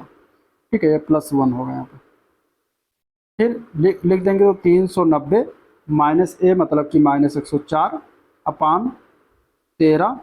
ठीक है, 13 ही सर्वांतर होगा क्योंकि 13 से डिवाइड हो रहा है सब कुछ, और ये प्लस 1 इस तरीके से हो जाएगा। ठीक है, सॉल्व करेंगे और तो क्या हो जाएगा 286/13 प्लस 1, ये हो जाएगा 22 बार चला जाएगा, 13 से 22 बार चला जाएगा, 22 + 1 यानी कि 23। तो n की वैल्यू आ गई 23। ठीक है, n की वैल्यू क्या आ गई 23 आ गई। अब हमें ज्ञात क्या करना है, हमें इनका योग, इन पदों का योग क्या ज्ञात करना है। तो योग के लिए फार्मूला क्या होता है, SN बराबर n/2 × 2a प्लस ब्रैकेट में n-1 × d जो कि सर्वांतर होता है, ये होता है फार्मूला योग का। तो यहाँ पर हमें वैल्यू पता है सबका, तो रख देते हैं। n का मान 23 निकल के आएगा तो 23/2 हो जाएगा। ठीक है, 2a तो 2 × a का मान है 104। ठीक है, प्लस n का मान कितना है 23, तो 23 रखेंगे, -1 हो जाएगा और d का मान हो जाएगा 13। ठीक है, अब हम कर लेंगे इसको सॉल्व, तो ये हो जाएगा 23/2, 104 × 2, 104 × 2 हो जाता है 208, यहाँ बचेगा 23 में से 1 जाएगा 22 और 22 × 13 हो जाएगा 286। ठीक है, ये आ गया। फिर इसको हम जोड़ेंगे 23/2, 208 और 286, ये जुड़ के आ जाएगा 494, 494, ठीक है। अब यहाँ से हम इसको डिवाइड करेंगे, 2 से ये कैंसिल हो जाएगा, 2 दूनी 4, 2 दूनी 4, 2 चौके 8, एक बचेगा, 2 सत्ते 14, 247 गुणे 23 आ जाएगा, ठीक है। 23 गुणे 247, इसको जब आप गुणा करेंगे तो ये गुणा करने के बाद फाइनल आ जाएगा 5681, 5681 आ जाएगा।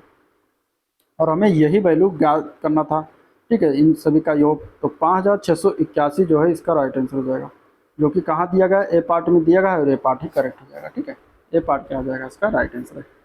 तो इस तरीके से हम इसको लगाएंगे। चलिए अगला प्रश्न देखते हैं।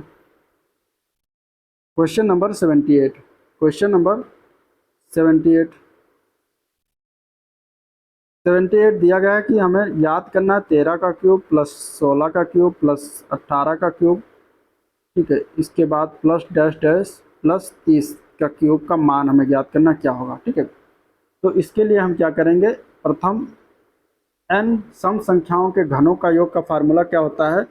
तो प्रथम सम संख्या होती है n सम संख्याओं के घनों का योग का फार्मूला होता है, यहाँ पे घन है तो घनों का फार्मूला लगाएंगे, 2 इंटू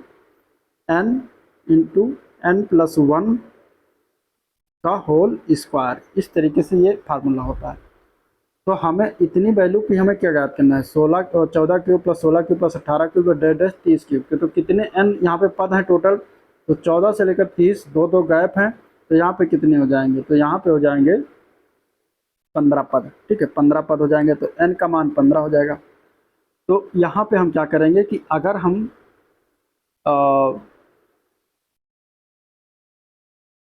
ठीक है, दो से लेकर मतलब सन संख्या लेते हैं, तो अगर 2 से लेकर हम 30 तक लेते हैं, ठीक है। तो 2 से लेकर 30 तक जब लेंगे तो यहाँ पे n पदों की संख्या कितनी हो जाएगी, 15। n पदों की संख्या कितनी हो जाएगी, 15। और 1 से लेकर अगर 14 तक लेते हैं, 14 इधर लिया गया, तो मतलब 1 से लेकर अगर 12 तक लेंगे, पदों की संख्या यहाँ पर हो जाएगी 6, ठीक है। यानी 2 से लेकर 12 तक लेंगे तो पदों की संख्या हो जाएगी 6। इस तरीके से मतलब 2, 4, 6, 8, 10, तो पदों की संख्या इस तरीके से 6 आ जाएगी। और 2, 4, 6, 8, 10, 12 इस तरीके चले जाएंगे 30 तक, तो पदों की संख्या 15 आ जाएगी। तो हम क्या करेंगे, पहले 2 से लेकर 30 तक हम जोड़ें, घन के पदों का योग जोड़ेंगे। इसके बाद 2 से लेकर 12 तक के घन के पदों का योग जोड़ेंगे और उसको हम घटा देंगे। और जब घटाएंगे तो जो वैल्यू आएगा वो 14 क्यूब से लेकर 30 क्यूब तक का आ जाएगा। तो हमें ये ज्ञात करना है, ठीक है। तो चलिए हम इसको निकालते हैं। कैसे निकालेंगे, इसके लिए हम क्या करेंगे, सबसे पहले हम लिखेंगे जो फार्मूला है 2 इंटू n, n मतलब 15, ये पूरा 2 से लेकर 30 तक निकालेंगे, n इंटू 15, ठीक है। 15 इंटू 15 प्लस 1 का होल स्क्वायर और माइनस करेंगे 2n। अब फिर हम 2 से लेकर 12 तक के पदों की संख्या लेकर योग करके घटा देंगे। तो 2 इंटू, तो इतनी के पदों की संख्या 6 हो जाएगा, तो 6 इंटू 6 प्लस 1 का होल स्क्वायर, ठीक है। इनको हम कर लेंगे सॉल्व करते हैं। तो 2 इंटू क्या हो जाता है यहाँ पर 15 गुणे 16 का होल स्क्वायर माइनस 2 इंटू 6 गुणे 7 का होल स्क्वायर, ठीक है। तो अब इसको अगर आप सॉल्व करेंगे, सॉल्व करने के बाद क्या वैल्यू आएगी, ये वैल्यू आ जाएगी आपको 111,672, ठीक है। इसको सॉल्व करिएगा तो आपका फाइनल वैल्यू यही आ जाएगा। अब इसको सॉल्व करने के बाद फाइनल वैल्यू यही आ जाएगी जो कि डी पार्ट में दिया गया, ठीक है। आपको इसको सॉल्व करना है, सॉल्व कर लीजिएगा, इसको पहले गुणा करिएगा, फिर इसको गुणा करिएगा, फिर माइनस करिएगा, तो यही वैल्यू आपको प्राप्त होगा। चलिए, तो इस तरीके से हम इस क्वेश्चन को लगाएंगे। अगला प्रश्न देखते हैं, क्वेश्चन नंबर 78 हो गया। अब देखेंगे हम 79 क्वेश्चन दिया गया है। क्वेश्चन 79 कि वो छोटी से छोटी संख्या ज्ञात करें जो 4, 5, 8, 10, 12 से पूर्णतः विभाजित हो।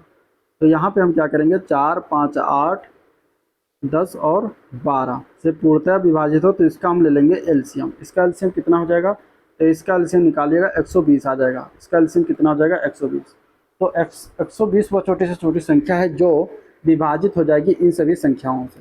तो आंसर इसका हो जाएगा सी ऑप्शन 120। ठीक है, क्वेश्चन नंबर 80 जो दिया गया है इसको आपको सॉल्व करना है। इसमें आपको सॉल्व करके इसका आंसर बताना क्या हो जाएगा। ठीक है, सॉल्व करिएगा, इसका आंसर सी ऑप्शन आ जाएगा। इजी है, गुणा भाग जोड़ घटाव है तो आप कर लेंगे। चलिए क्वेश्चन नंबर 81 देखते हैं। क्वेश्चन नंबर 81 क्या दिया गया है। पहली 4 संख्याओं का औसत दिया गया है। ठीक है, पहली 4 संख्याओं का क्या दिया गया है, औसत दिया गया है। पहली 4 संख्याओं का औसत दिया गया है और कहा गया है कि पांचवी संख्या का 3 गुना है। जो पहली 4 संख्याओं का औसत हो पांचवी संख्या का 3 गुना है। तो पांचवी संख्या हम मान लेते हैं क्या है, 3 गुना। मान लेते हैं पांचवी संख्या जो है वो क्या है, पांचवी संख्या हमारा x है, मान लेते हैं। ठीक है, x। तो पहली 4 संख्याओं का औसत जो है ये इसका क्या है, 3 गुना है। तो पहली 4 का अगर हम योग निकालते हैं, पहली 4 संख्याओं का योग निकालेंगे तो क्या करेंगे, हम गुणा करते हैं औसत में। तो औसत इसका कह रहा है कि 3x है। 3x में अगर हम 4 का गुणा कर देंगे तो ये योग आ जाएगा। तो ये हो जाएगा 12x। 12x आ गया। तो पाँचों संख्याओं का योग, पाँचों संख्याओं का योग क्या हो जाएगा, पाँचों संख्याओं का योग बराबर क्या हो जाएगा। तो ये दिया गया है, 5 संख्याओं का औसत दिया गया है 85.8। तो इसमें हम 5 से गुणा करेंगे तो ये पाँचों संख्याओं का योग हो जाएगा। इसको जब गुणा करेंगे तो ये आ जाएगा वैल्यू 429। 429। अब क्या कह रहे हैं, पाँचों संख्याओं का योग है 429 और हमें अगर x के फॉर्म में पाँचों संख्याओं का योग अगर करेंगे तो 12x प्लस x दिया गया है।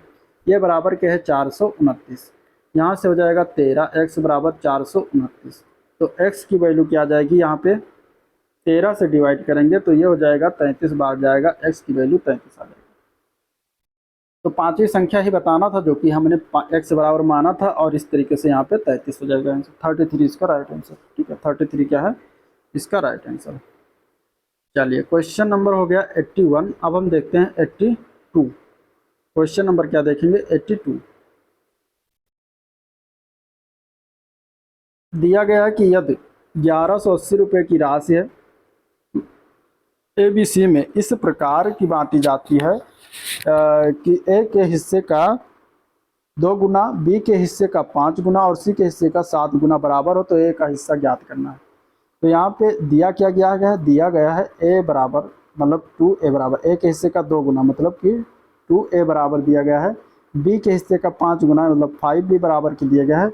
C के हिस्से का 7 गुना मतलब 7C के बराबर दिया गया। ठीक है, यहाँ से अगर हम A अनुपात B अनुपात C निकालेंगे तो क्या हो जाएगा, 1/2 अनुपात 1/5 अनुपात 1/7 हो जाएगा। ठीक है, और इसको सरल करेंगे तो ये हो जाएगा 35 अनुपात 14 अनुपात 10 के। ठीक है, कैसे सरल करेंगे तो 5 इनका ले लेंगे, 7 5 और 10 7 5 और 2 का एलसीएम। ठीक है, तो ये कितना हो जाएगा। ठीक है, एलसीएम जो ले लेंगे उसी से गुणा कर देंगे और इसके बाद हम कर लेंगे उसको गुणा भाग, तो हो जाएगा 35 अनुपात 14 अनुपात 10। तो ये योग कितना हो जाएगा, इनका योग निकालेंगे तो 35 प्लस 14 प्लस 10 ये बन जाएगा आपका 35 और 45 और 10 55 और 4 59। ठीक है, 59 हो जाएगा। 59 हो गया। 59 जो दिया गया है, ये रेशियो जो दिया गया है किसके दिया गया, 59 रेशियो जो दिया गया है ये टोटल के दिया गया है 1180। ठीक है, 1180 के दिया गया है। तो 1180 दिया गया, तो यहाँ से एक रेशियो का वैल्यू निकालेंगे तो क्या हो जाएगा 1180/59। ये जाएगा 2 बार, 59 दुना यानी कि 20 हो जाएगा। तो एक रेशियो का मान हो जाएगा 20। हमें निकालना क्या है, हमें निकालना है A की वैल्यू, हमें निकालना A का हिस्सा। तो A का हिस्सा यहाँ पे 35 था, तो 35 रेशियो क्या हो जाएगा, तो 20 गुणे 35 तो 35 दूना 70, ये हो जाएगा 700 रुपये। और यही हमें ज्ञात करना था। तो आंसर हो जाएगा 700 रुपये जो कि दिया गया डी पार्ट में। ठीक है, डी पार्ट में दिया गया, ये A की वैल्यू है। अगर यहाँ से B का पूछता तो 14 गुणे 2 कर देते, 14 गुणे 20 कर देते, और C पूछता तो यहाँ पे 20 गुणे 10 करके निकाल लेते। ठीक है, इस तरीके से हो जाता। चलिए अगले क्वेश्चन की तरफ चलते हैं। क्वेश्चन नंबर 82 हो गया। आप चलेंगे 83 पर। 83 क्या दिया गया है, क्वेश्चन नंबर 83 दिया गया है यदि किसी संख्या के 62% और 80% के बीच का अंतर 198 तो संख्या के 92% 56% के बीच का अंतर ज्ञात करिए। तो 80% माइनस 62%, ये इसके रेशियो के दिया गया है 198। तो यहाँ से हो जाएगा 18%, इसको घटाएंगे तो 18% बराबर आ जाएगा 198। तो यहाँ से अगर हम 1% निकालते हैं तो 1% बराबर आ जाता है 11 के। पूछा गया है 92% माइनस 56% अगर घटाते हैं तो इन दोनों का अगर घटाते हैं तो क्या हो जाएगा 36% का रेशियो हमें ज्ञात करना। तो एक रेशियो का हमें पता है कितना है 11 होता है, तो 36% का क्या हो जाएगा 36 गुणे 11, तो ये हो जाएगा 396। तो 396 इसका राइट आंसर हो जाएगा। 396 का right answer D part correct है। तो इस तरीके लगाते हैं। नेक्स्ट क्वेश्चन, अगला प्रश्न है 84 दिया गया है कि एक आयत की लंबाई 10% और चौड़ाई 25% बढ़ जाती है, यदि इसके क्षेत्रफल में परिवर्तन क्या होगा।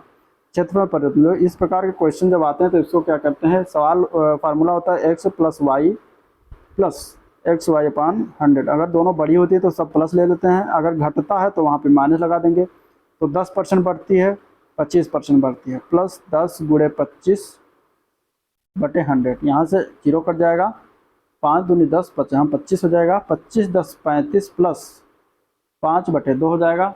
इसको और सॉल्व करते हैं तो ये हो जाएगा 2.5 के बराबर, तो हो जाएगा 37.5% की वृद्धि होगी। क्षेत्रफल में कितनी वृद्धि होगी 37.5% की। और यही हमें पूछा गया, तो 37.5% की वृद्धि जो कि डी पार्ट में होगा, ए पार्ट गलत है, ठीक है, डी पार्ट इसका करेक्ट। चलिए इजी था, अगला क्वेश्चन देखते हैं। क्वेश्चन नंबर 85, क्वेश्चन नंबर 85 दिया गया है। क्वेश्चन नंबर 85 क्या दिया गया, क्वेश्चन नंबर 85 दिया, यदि बिक्री मूल्य 3 गुना हो, लागत मूल्य 2 गुना हो, तो लाभ 65% हो जाएगा। तो मौजूदा लाभ कितने परसेंट में है तो मान लेते हैं जो सीपी है, क्रय मूल्य है, वो x है, और एसपी यानी कि विक्रय मूल्य है वो y है। तो प्रश्न के अनुसार जो सीपी हो जाएगा वो कितना है 2x है, और एसपी जो है वो कितना है 3y है, ठीक है। तो परसेंटेज अगर लाभ निकालते हैं तो क्या हो जाता है एसपी माइनस सीपी अपान सीपी इंटू 100, ये परसेंटेज लाभ निकाल देते हैं इससे। तो यहाँ पे अगर हम वैल्यू रखते हैं तो 65% दिया गया है लाभ, 3y माइनस 2x अपान 2x इंटू 100 कर देंगे। यहाँ से क्या हो जाएगा, इसको गुणा भाग जोड़ घटाव करेंगे तो ये हो जाएगा आपका 26x बराबर 60y माइनस 40x, पक्षांतर करेंगे तो हो जाएगा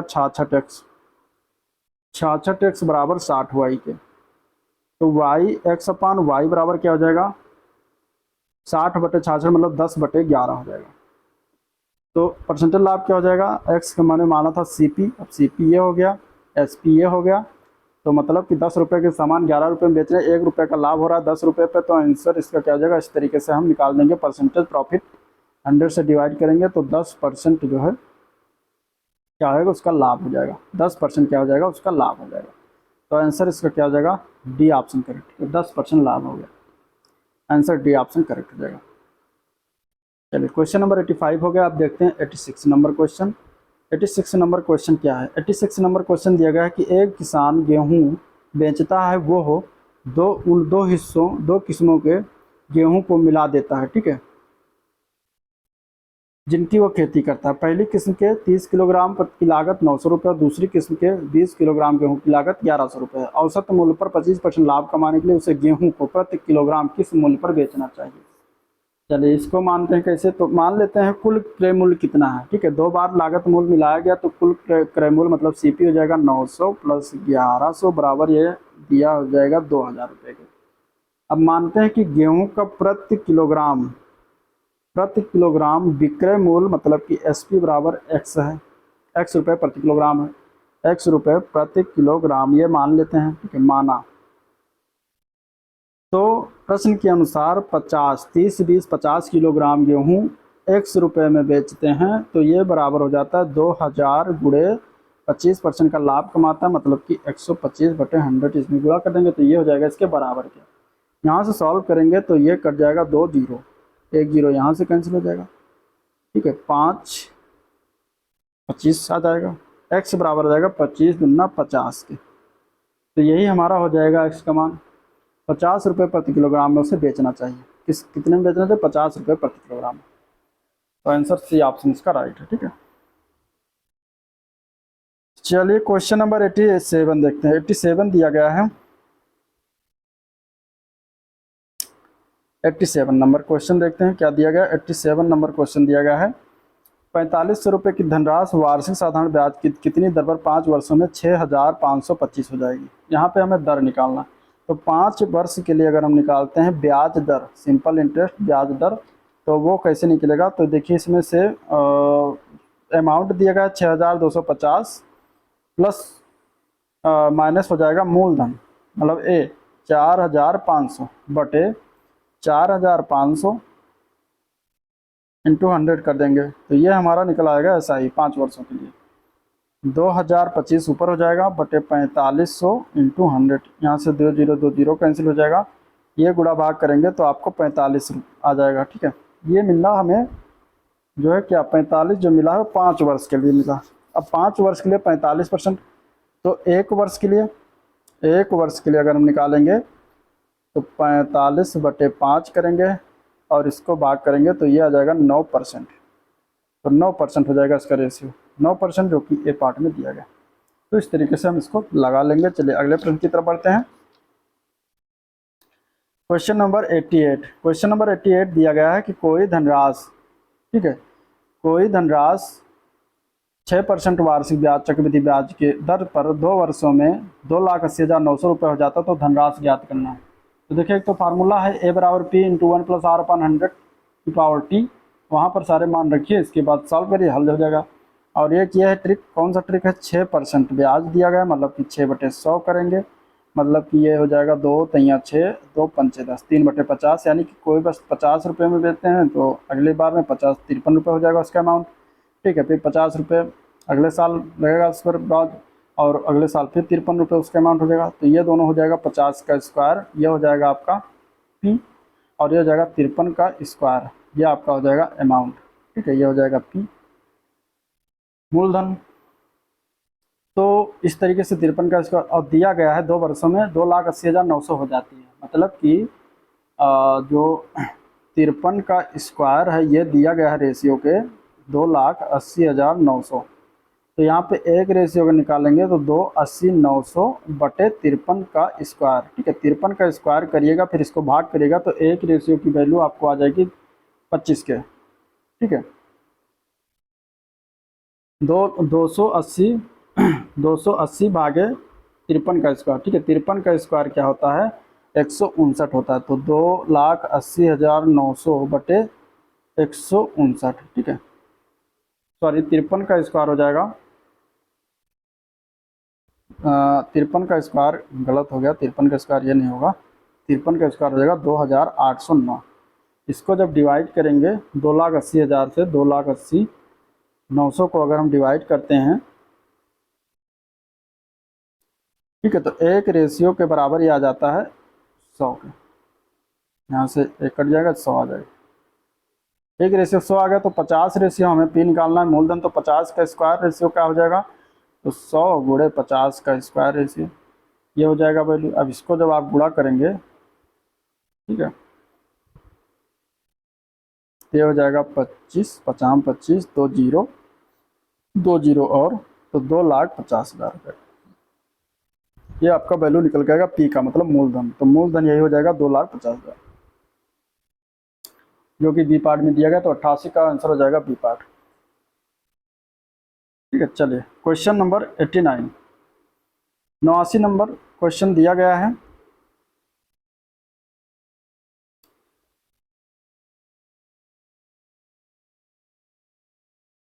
क्वेश्चन नंबर 89 दिया गया है कि ए बी सी किसी व्यापार में 3:6:5 के अनुपात में निवेश करते हैं। ए सी की वर्किंग पार्टनर है और क्योंकि बी स्लीपिंग पार्टनर है, अतः उसका हिस्सा उस हिस्से का 3/4 होगा जो उसके वर्किंग पार्टनर होने पर होता है। यदि उन्हें 50,000 रुपये का लाभ होता है, जिनमें से आधे हिस्से का पुनः व्यापार में निवेश कर लिया जाता है और बाकी आधे हिस्से को पार्टनरों द्वारा बांट लिया जाता है, तो सी को कितना रुपया मिलेगा, ये बताना है। तो ए बी सी के निवेश का अनुपात क्या दिया गया, तो ए बी सी के निवेश का अनुपात दिया गया है 3:6:5।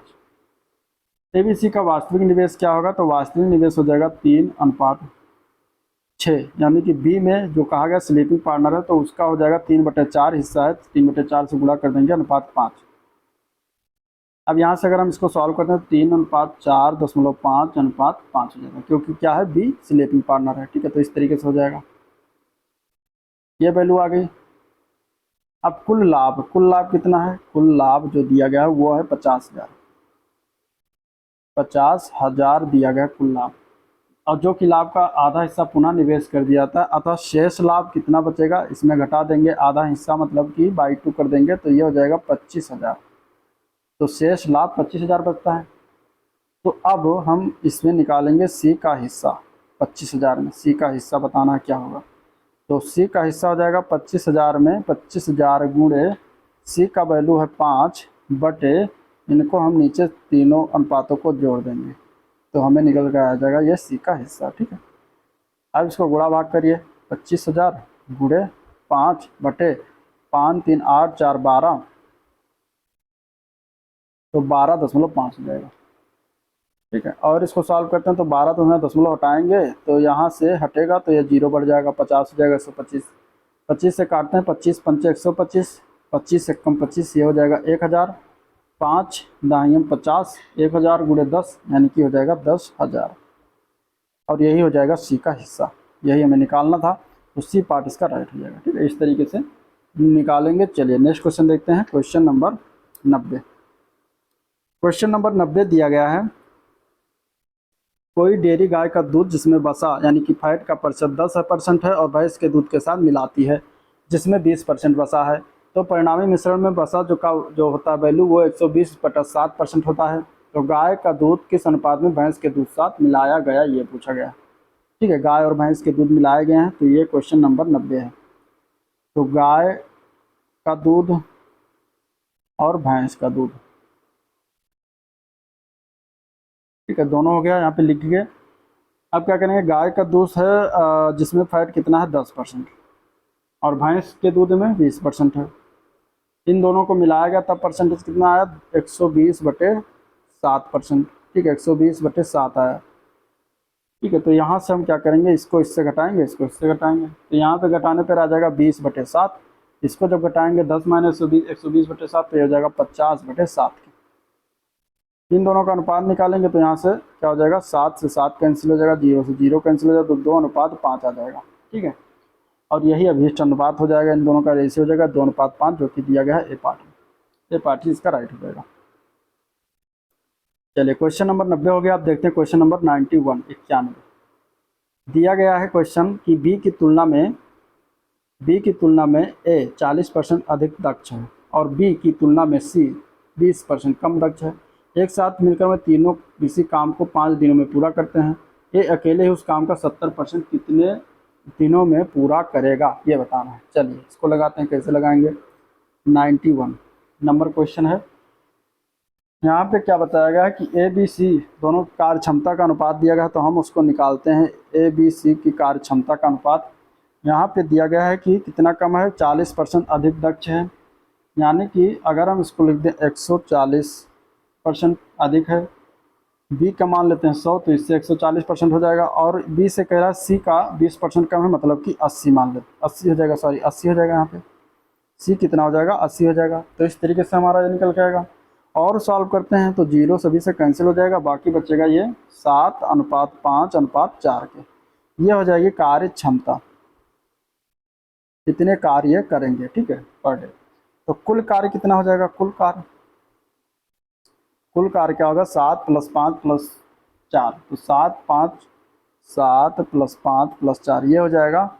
और ये कहता है कि तीनों मिलकर उस काम को 5 दिनों में पूरा करते हैं, तो 5 गुणे 5 कर देंगे, तो टोटल कार्य कितना, 7 × 5 = 12 4 16, और 16 गुणे 5 मतलब 80। तो कुल कार्य हमारा क्या आ गया, 80 यूनिट, 80 यूनिट कार्य आ गया। अब कह रहा है कार्य का 70% कितने दिन में पूरा होगा, तो कार्य का 70% कितना हो जाएगा, कार्य का 70%, तो 80 कार्य है, इसका 70%, 70/100 कर देंगे, तो ये कितना हो जाएगा, 8 × 7 = 56 यूनिट। 70% हो गया 56 कार्य, 56 रेशियो के। अब इसको पूरा करने में ए कितना समय लगेगा, 70% मतलब 56 यूनिट को पूरा करने में ए कितना समय लेगा, तो ए द्वारा लिया गया समय क्या होगा, 56 कार्य को करेगा। ए का कार्य क्षमता है 7 पर डे का, तो 7 से डिवाइड करेंगे तो 7 और 8 56, यानी कि 8 दिन ए इसको लेगा कार्य करने में। अगर ये पूछ लेता कि बी इसको कार्य करने में कितने समय लगेगा तो 5 से डिवाइड कर देते। अगर ये पूछ लेता कि सी कितने कार्य इसको दिन लगेगा तो 4 से डिवाइड कर देते। ठीक है, तो इस तरीके से यहाँ पे 8 दिन राइट आंसर हो जाएगा, ए पार्ट इसका करेक्ट। चलिए क्वेश्चन नंबर 92।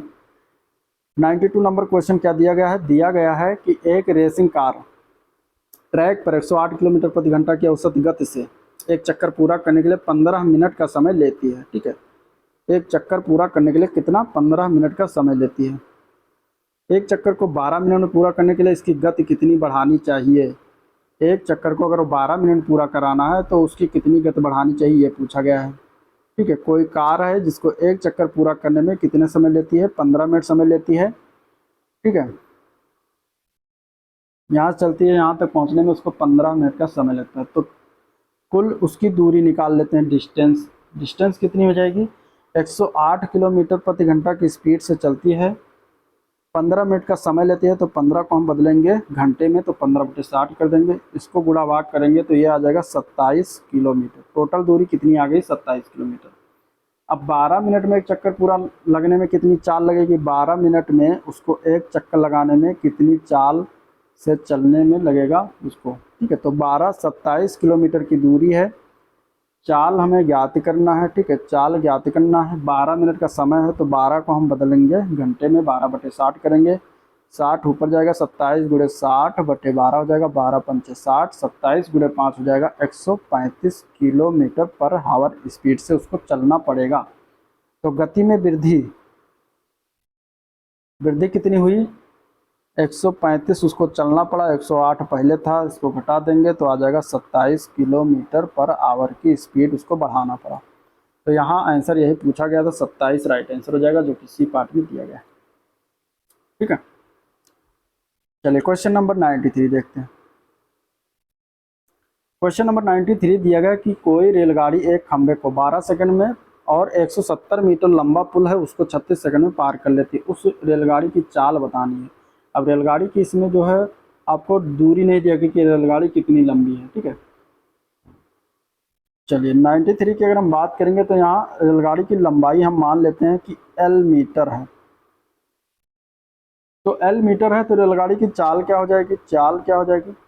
रेलगाड़ी की चाल हो जाएगी, पहले अगर खंबे को पार करेगी तो L = 12 मीटर पर सेकंड हो जाएगा, L बटा 12 मीटर पर सेकंड हो जाएगा। ठीक है, और दिया गया है कि वो 170 मीटर लंबे पुल को 36 सेकंड में पार करती है, मतलब दूसरी चाल उसकी क्या हो जाएगी? L + 170 दूरी हो जाएगी उसकी, मतलब 170 पुल का है, प्लस लंबाई अपनी जो खुद की लंबाई है उसको भी तो चलेगी पुल को पार करने में, तो 36 सेकंड लगेगा। तो ये इसके बराबर, मतलब ये भी एक चाल हो गया। तो ये चाल जो होगा इस चाल के बराबर हो जाएगा, दोनों चालें बराबर होंगी। अब इसको हम कर लेंगे सॉल्व, तो 12 × L + 170 = 36L। ठीक है, सॉल्व करेंगे यहाँ से तो 12L + 170 × 12 = 36L। ये इधर लेकर आएंगे, उधर जाएगा। ठीक है,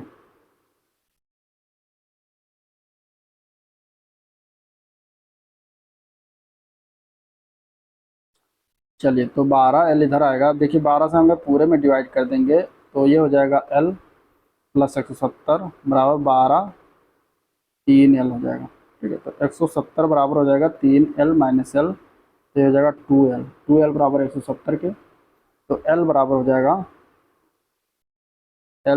हो जाएगा 2 8 16 1 2 5 10, L बराबर हो जाएगा 85 मीटर। लंबाई जो आ गई कितनी आ गई? 85 मीटर।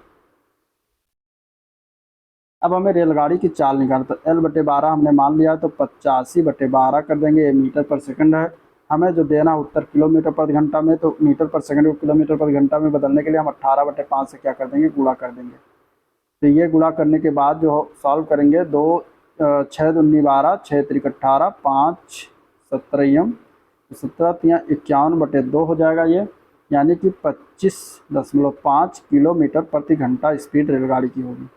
25.5 किलोमीटर प्रति घंटा स्पीड जो होगी वो रेलगाड़ी की होगी। तो इस तरीके से हम इसको लगा लेंगे, निकाल लेंगे, answer A part correct.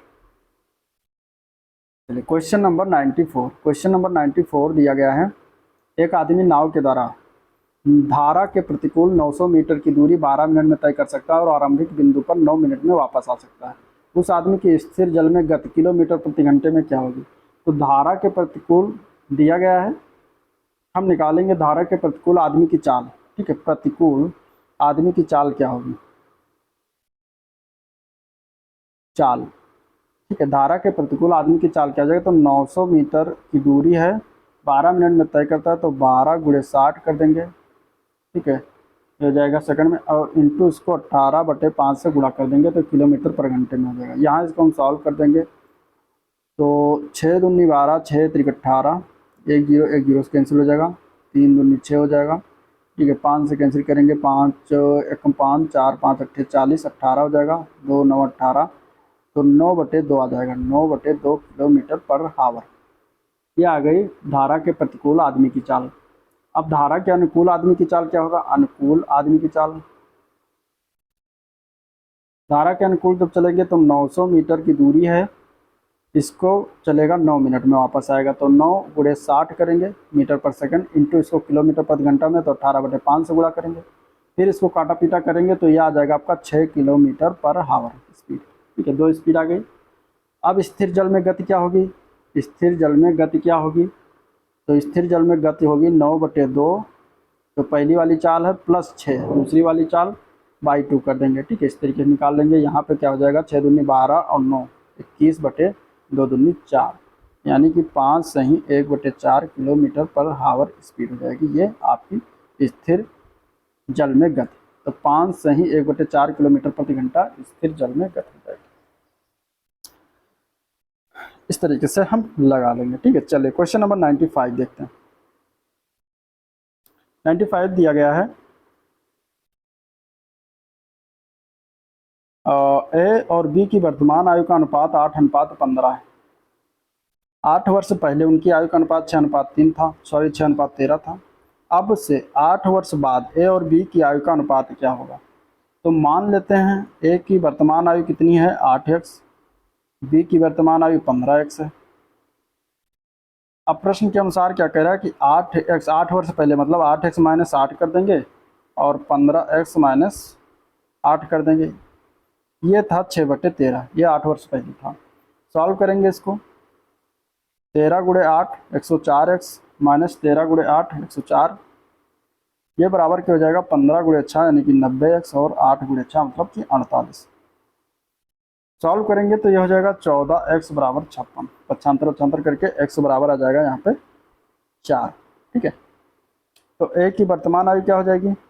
8x, तो 8 गुणे 4, और बी की वर्तमान आयु 15x, 15 गुणे 4, तो ये हो जाएगा 32 वर्ष, ये हो जाएगा 60 वर्ष।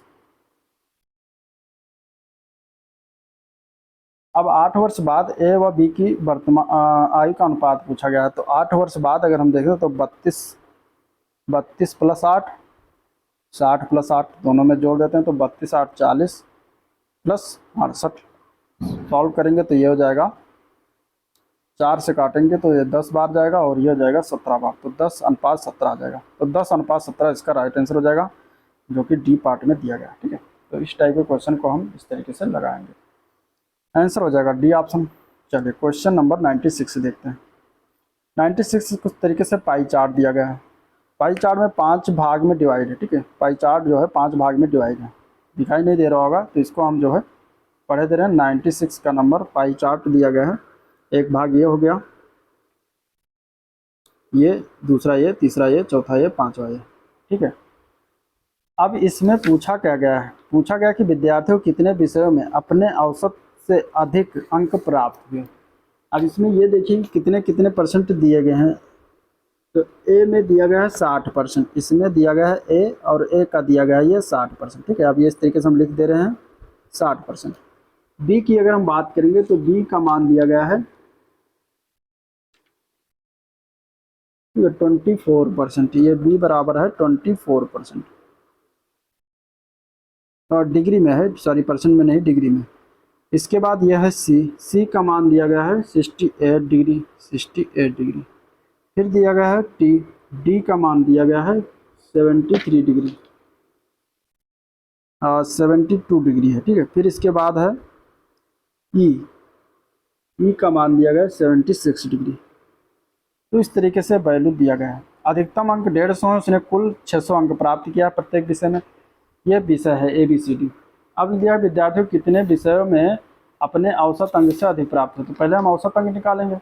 तो अधिकतम अंक कितना है 600। अगर हम एवरेज अंक निकालते हैं तो अधिकतम अंक जो है 600 है। टोटल 5 विषय डिवाइड करेंगे तो 120 हो जाएगा उसका औसतम अंक। तो औसत अंक का केंद्रीय कोण कितना होगा, केंद्रीय कोण कितना होगा, तो केंद्रीय कोण कितना हो जाएगा 120 का अगर हम निकालते हैं तो 600, 120 बचे 600 और गुणे 360 डिग्री से गुणा कर देंगे तो हमें निकल के आ जाएगा ये मान 6 36 12 6 72 डिग्री। तो 72 डिग्री आ गया औसत डिग्री का कोण, औसत अंक का मान 72 डिग्री। अब 72 डिग्री से ऊपर अगर हम बात करेंगे तो कितने विद्यार्थियों को 72 डिग्री से ऊपर मिला है, तो बी और ई। बी का मान है, बी का मान है यहाँ पे 84 डिग्री, ठीक है 84। तो बी का मान 84 डिग्री और ई का मान है 76 डिग्री। तो ये दोनों जो है क्या है, अपने औसत अंक से ज़्यादा अंक प्राप्त किए हैं। तो यहाँ पे हो जाएगा कितने के प्राप्त हैं, तो सिर्फ 2 को प्राप्त किए हैं। कौन कौन से, बी और ई। तो इस तरीके से इसको निकालना था, ठीक है। आपको एग्जाम में क्लियर कट मिलेगा, आप इस तरीके से निकाल सकते हैं। चलिए नेक्स्ट क्वेश्चन देखते हैं, क्वेश्चन नंबर 97। क्वेश्चन नंबर 97 देखते हैं। दिया गया है मान यदि 5 cos theta, 5 cos theta minus 12 sine theta बराबर के दिया गया है 0। तो मान हमें निकालना है 1 plus sine theta plus cos theta upon करके 1 minus sine theta plus cos theta का मान। तो देखिए यहाँ से हम क्या करेंगे, ये जो वैल्यू दी गई है, ठीक है, इसको हम अगर पाइथागोरस प्रमेय यहाँ पे लगाएंगे, समकोण त्रिभुज बनाएंगे इस तरीके से, ये हो जाएगा थीटा। तो 5 cos theta minus 12 sine theta अगर हम देखते हैं तो यहाँ पे क्या हो जाता है, साइन थीटा से अगर हम डिवाइड करते हैं इन सभी को तो ये हो जाता है 5 cos थीटा बटे साइन थीटा माइनस 12 बराबर है 0 के। तो ये हो जाएगा 5 cot theta, cos theta minus sine theta, ये बराबर होता है cot थीटा बराबर हो जाएगा 12। तो cot थीटा बराबर वैल्यू आ जाएगी 12/5, ठीक है। cot थीटा की वैल्यू 12/5, मतलब कि 12 ये हो जाएगा, 5 ये हो जाएगा। तो 5 12 ये हो जाएगा, तो 5 12 13, ट्रिपलेट लगाएंगे तो कर्ण की संख्या 13 हो जाएगी, ठीक है। तो ये वैल्यू आ गई cot थीटा का मान 12/5। हमें निकालना है साइन थीटा का मान। तो यहाँ से अब साइन थीटा का वैल्यू क्या हो जाएगी, 5/13 हो जाएगा। और कॉस थीटा का मान हमें निकालना है तो ये हो जाएगा 12/13 हो जाएगा, ठीक है। 12 बटे क्या हो जाएगा, 13 हो जाएगा। तो 2 वैल्यू आ गई इस तरीके से। हमें इसी का वैल्यू इसमें पुट करना है जो कि दिया गया है। यहाँ पे क्या दिया गया, 1 plus sine theta plus cos theta upon 1 minus sine theta plus cos theta. इसी में अगर हम रखते हैं तो 1 प्लस साइन थीटा का मान 5/13 प्लस कॉस थीटा का मान है 12/13 अपान 1 माइनस साइन थीटा की वैल्यू क्या, वैल्यू साइन थीटा का वैल्यू है 5/13 इंटू कॉस थीटा की वैल्यू क्या है, प्लस कॉस थीटा है, तो यहाँ पे रख देंगे 12/13, ठीक है। ये वैल्यू हो गई। अब इन्हीं को हम सॉल्व कर लेंगे। जब आप इसको सॉल्व करेंगे, ऊपर 13 जब कॉमन लेंगे तो हो जाएगा 13, एलसीएम ले लेंगे तो यहाँ पे हो जाएगा 13 5 18 और 12 30। नीचे 13 एलसीएम लेंगे तो हो जाएगा 13 12 5 17, 13 और 12 12 13 25 माइनस 5 यानी कि 20। ये हो जाएगा 13 से 13 कैंसिल हो जाएगा, 30/20 आ जाएगा। 0 से 0 कैंसिल हो जाएगा, 3/2 इसका फाइनल आंसर हो जाएगा। 3/2 क्या हो जाएगा, फाइनल आंसर, जो कि बी पार्ट में दिया गया, ठीक है। तो इस तरीके से इसकी वैल्यू हो जाएगी बी ऑप्शन करेक्ट। चलिए क्वेश्चन नंबर 98। क्वेश्चन नंबर 98 क्या दिया गया है, y बराबर 3 में निर्देशांक बिंदु 5 -3 का प्रतिबिंब बताना, रिफ्लेक्शन ऑफ द पॉइंट, इसका इस पॉइंट का रिफ्लेक्शन बताना क्या होगा, ठीक है। चलिए तो इसको पहले हम एक्स अक्ष और वाई अक्ष इस पर डिनोट करते हैं। ये हो गया आपका वाई अक्ष, सॉरी ये हो गया एक्स अक्ष, ये हो गया आपका वाई अक्ष, ठीक है, वाई अक्ष। ये हो गया आपकी बिंदु हो गया 0। इसको और नीचे बनाते हैं पहले, ठीक है। इसको अगर हम और बनाते हैं तो ये हो गया आपका एक्स अक्ष अक्ष और ये हो गया आपका वाई अक्ष,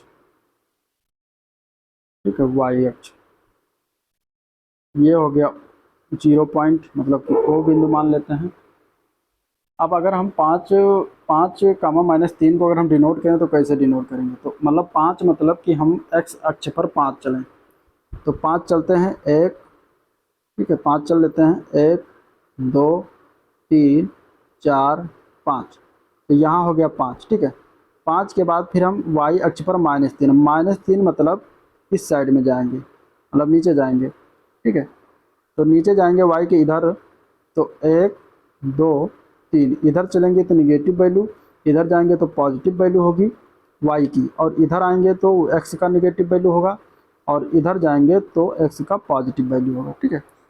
तो यहाँ पे आ गया -3 और यहाँ पे आ रहा है 5, तो इस तरीके से जो ये बिंदु मिलेगा ये 5 कामा -3 हो जाएगा, हमारा बिंदु ये प्राप्त हुआ।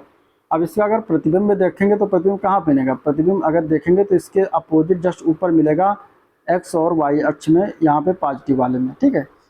तो यहाँ पे अगर देखेंगे तो ये चलेगा 5, तो यही रहेगा, ठीक है। और हमें देखना किस पर है, y बराबर 3 पर देखना है, y बराबर 3 मतलब +3 वैल्यू यहाँ पे पहले हम चला लेते हैं, तो 1 2 3 इस वाले वैल्यू पर हमें देखना है, ठीक है। तो इस वाले वैल्यू पर हमें इसका प्रतिबिंब देखना है, ये इस वाले लाइन पर, ये हो गया y बराबर 3, y बराबर 3, इस पर हमें जो है देखना, ये रिफ्लेक्शन ऐसे बना देते हैं, इसका रिफ्लेक्शन अब देखना है कहाँ बनेगा, तो इसी सिधाई में ये 5 तो जाएगा इसे, ठीक है, 3 ये जाएगा, और 3 इधर जो है, मतलब ये टोटल अगर जोड़ेंगे तो 1 2 3 4 5 6, तो 6 वैल्यू ऊपर जाएगी, 6 वैल्यू ऊपर जाएगा, तो 3 तो ये हो ही गया 0 से, 1 2 3 4 5 6, ठीक है, 1 2 3 1 2 3 4 5 6, 1 2 3 4 5 6, तो 6 वैल्यू ये हो गई। तो इस तरीके से हम इसके 6 वैल्यू यहाँ से ले लेंगे, तो ये बन के आएगा यहाँ पर, तो यहाँ बनेगा 5 कामा 9, ठीक है, वाई इसका जो रिफ्लेक्शन बनेगा वो 5 कामा 9 बन जाएगा, तो 5 कामा 9 इसका राइट आंसर हो जाएगा। इस तरीके से इस क्वेश्चन को लगाया जाता है। चलिए क्वेश्चन नंबर 99, क्वेश्चन नंबर 99 क्या है, एक आयताकार पार्क की लंबाई इसकी चौड़ाई से 20 मीटर अधिक है, यदि 53 रुपये प्रति मीटर की दर से पार्क की 4 दीवारी कराने का खर्च 21,200 रुपये है, तो पार्क का क्षेत्रफल बताना है। चलिए 99 की अगर हम बात करते हैं तो यहाँ पे पार्क का परिमाप कैसे निकालेंगे, परिमाप क्या हो जाएगा, परिमाप जो होता है 21,200 रुपये जो खर्च है, 21,200 रुपये जो खर्च होगा, इसको अगर हम 53 से डिवाइड कर देते हैं तो 400 मीटर जो आ जाएगा, ये इसका पार्क का परिमाप हो जाएगा। तो मान लेते हैं पार्क की चौड़ाई जो है वो कितनी है, x मीटर है, तो लंबाई क्या हो जाएगी, x + 20 मीटर हो जाएगी, क्योंकि ये क्वेश्चन में दिया गया है कि 20 मीटर अधिक है लंबाई, तो परिमाप इस हिसाब से कितना हो जाएगा पार्क का, तो 2 इंटू लंबाई धन चौड़ाई, मतलब कि x + 20 हो जाएगा, ये हो गया परिमाप। अब ये परिमाप जो है 2 इंटू x + 20 ये बराबर है 400 के, तो इस तरीके से इसको हम सॉल्व करें, 2 इंटू 2x + 20 बराबर 400, यहाँ से 2 से कैंसिल करेंगे, 2 दूनी 4, ये 200 हो जाएगा, तो 2x + 20 बराबर 200, 2x बराबर हो जाएगा 180, ये 20 उधर जाएगा, घट जाएगा 180, तो x की वैल्यू आ जाएगी 90। ये हो गया चौड़ाई, हमें x माना था चौड़ाई, तो लंबाई क्या हो जाएगी, लंबाई हो जाएगी इसकी 90 + 20 बराबर हो जाएगा 110 मीटर। ये हमारी लंबाई चौड़ाई पता चल गई। अब हम पार्क का क्षेत्रफल निकाल सकते हैं। पार्क का क्षेत्रफल होता है लंबाई गुणे चौड़ाई, मतलब कि 90 गुणे 110 मीटर, यानी कि ये हो जाएगा 9,900 मीटर स्क्वायर। तो यही हमें निकालना था, 9,900 मीटर स्क्वायर इसका राइट आंसर हो जाएगा, ठीक है। चलिए ये हो गया 99 क्वेश्चन। अब देखते हैं क्वेश्चन नंबर 100। क्वेश्चन नंबर 100 क्या दिया गया है कि दिया गया है कि एक बॉक्स में 18 गेंद हैं टोटल, जिनमें से 8 लाल है, 6 नीली हैं, तो मतलब 8 से 14 गेंद होगी। बाकी जो बची पीली गेंद, मतलब कितनी बची, तो 14 4 गेंदें पीली हैं। यदि 2 गेंदों को बॉक्स से बेहतर तरीके से लिया जाता है तो इसकी कितनी प्रायिकता है कि इनमें से एक पीली और दूसरी नीली निकले। अब पीली नीली की बात कर रहा है, यहाँ पे निकलने की संभावना पूछ रहा है। तो प्रश्न के अनुसार अगर हम देखें तो 6 नीली गेंदों से एक गेंद निकालने का जो तरीका होगा कितनी बार नीली गेंदों से, 6 नीली गेंदों से अगर हम देखते हैं तो एक गेंद निकालने का जो प्रायिकता होगा वो होगा 6C1, ठीक है। और 4 पीली गेंदों से अगर हम निकालते हैं, एक गेंद निकालने का जो होगा प्रायिकता वो 4C1 होगा, क्योंकि टोटल 4 पीली गेंद है उसमें। अब कुल गेंदों में से अगर 2 गेंद निकालने का जो प्रायिकता है तो कुल गेंदों में से अगर देखेंगे तो टोटल गेंद 18 है, C2 हो जाएगा, ठीक है। तो यहाँ पे प्रायिकता क्या हो जाएगी फाइनली, तो आने वाली जो संभावना है बटे कुल संभावना, तो आने वाली संभावना है 6C1 गुणे 4C1 बटे 18C2, ये हो जाएगा 6C1 इंटू 4C1 मतलब 6 फैक्टोरियल, 6 फैक्टोरियल अपान 6 माइनस 1 फैक्टोरियल मतलब 5 फैक्टोरियल इंटू 1 फैक्टोरियल, तो उसका कोई मतलब नहीं, इंटू यहाँ पे 4 माइनस 4 फैक्टोरियल हो जाएगा अपान 4 माइनस 1 मतलब 3 फैक्टोरियल हो जाएगा बटे 18 फैक्टोरियल अपान 18 माइनस 2 यानी कि 16 फैक्टोरियल इंटू 2 फैक्टोरियल हो जाएगा, ये वैल्यू इस तरीके से। अब यहाँ से 6 गुणे 5 फैक्टोरियल करेंगे तो 5 पे 5 नीचे कट जाएगा तो ऊपर बचेगा 6, फिर 4 गुणे 3 फैक्टोरियल करेंगे तो 3 फैक्टोरियल से ऊपर 3 फैक्टोरियल कट जाए तो ऊपर बचेगा सिर्फ 4। यहाँ पे 18 गुणे 17 करेंगे फैक्टोरियल में, ठीक है, 18 गुणे 17 और गुणे 16 फैक्टोरियल करेंगे तो ये 16 उस 16 से कट जाएगा, बाकी क्या बचेगा नीचे 2 फैक्टोरियल मतलब बटे 2, इस तरीके से। तो इसको अब हम कर लेते हैं सॉल्व करेंगे तो 2 9 18 9 से कट जाएगा, ये हो जाएगा 6 चौके 24 बटे 9 गुणे 17, ठीक है। इसको काटते हैं 9 3 त्रिका 9 3 8 24, ठीक है, ये हो जाएगा 8 बटे 51 और यही फाइनली आंसर हो जाएगा। जो हमारा प्रायिकता होगी आने की संभावना होगा एक पीली और एक नीली हो वो 8 बटे 51 होगा। तो आंसर क्या हो जाएगा 8 बटे 51 जो कि दिया गया है सी पार्ट में, तो सी पार्ट इसका करेक्ट हो जाएगा। तो इस तरीके से ये था ओवरऑल वीडियो जिसको हम लोगों ने देखा डिस्कस किया। अगर वीडियो पसंद आया तो लाइक करिए, चैनल को सब्सक्राइब नहीं किया अभी तो सब्सक्राइब कर लीजिएगा, साथ ही साथ वीडियो को भी शेयर कर दीजिएगा अपने दोस्तों में, ठीक है। और आज का वीडियो पर एंड करते हैं, मिलते हैं इसके नेक्स्ट वीडियो में, तब तक के लिए थैंक यू।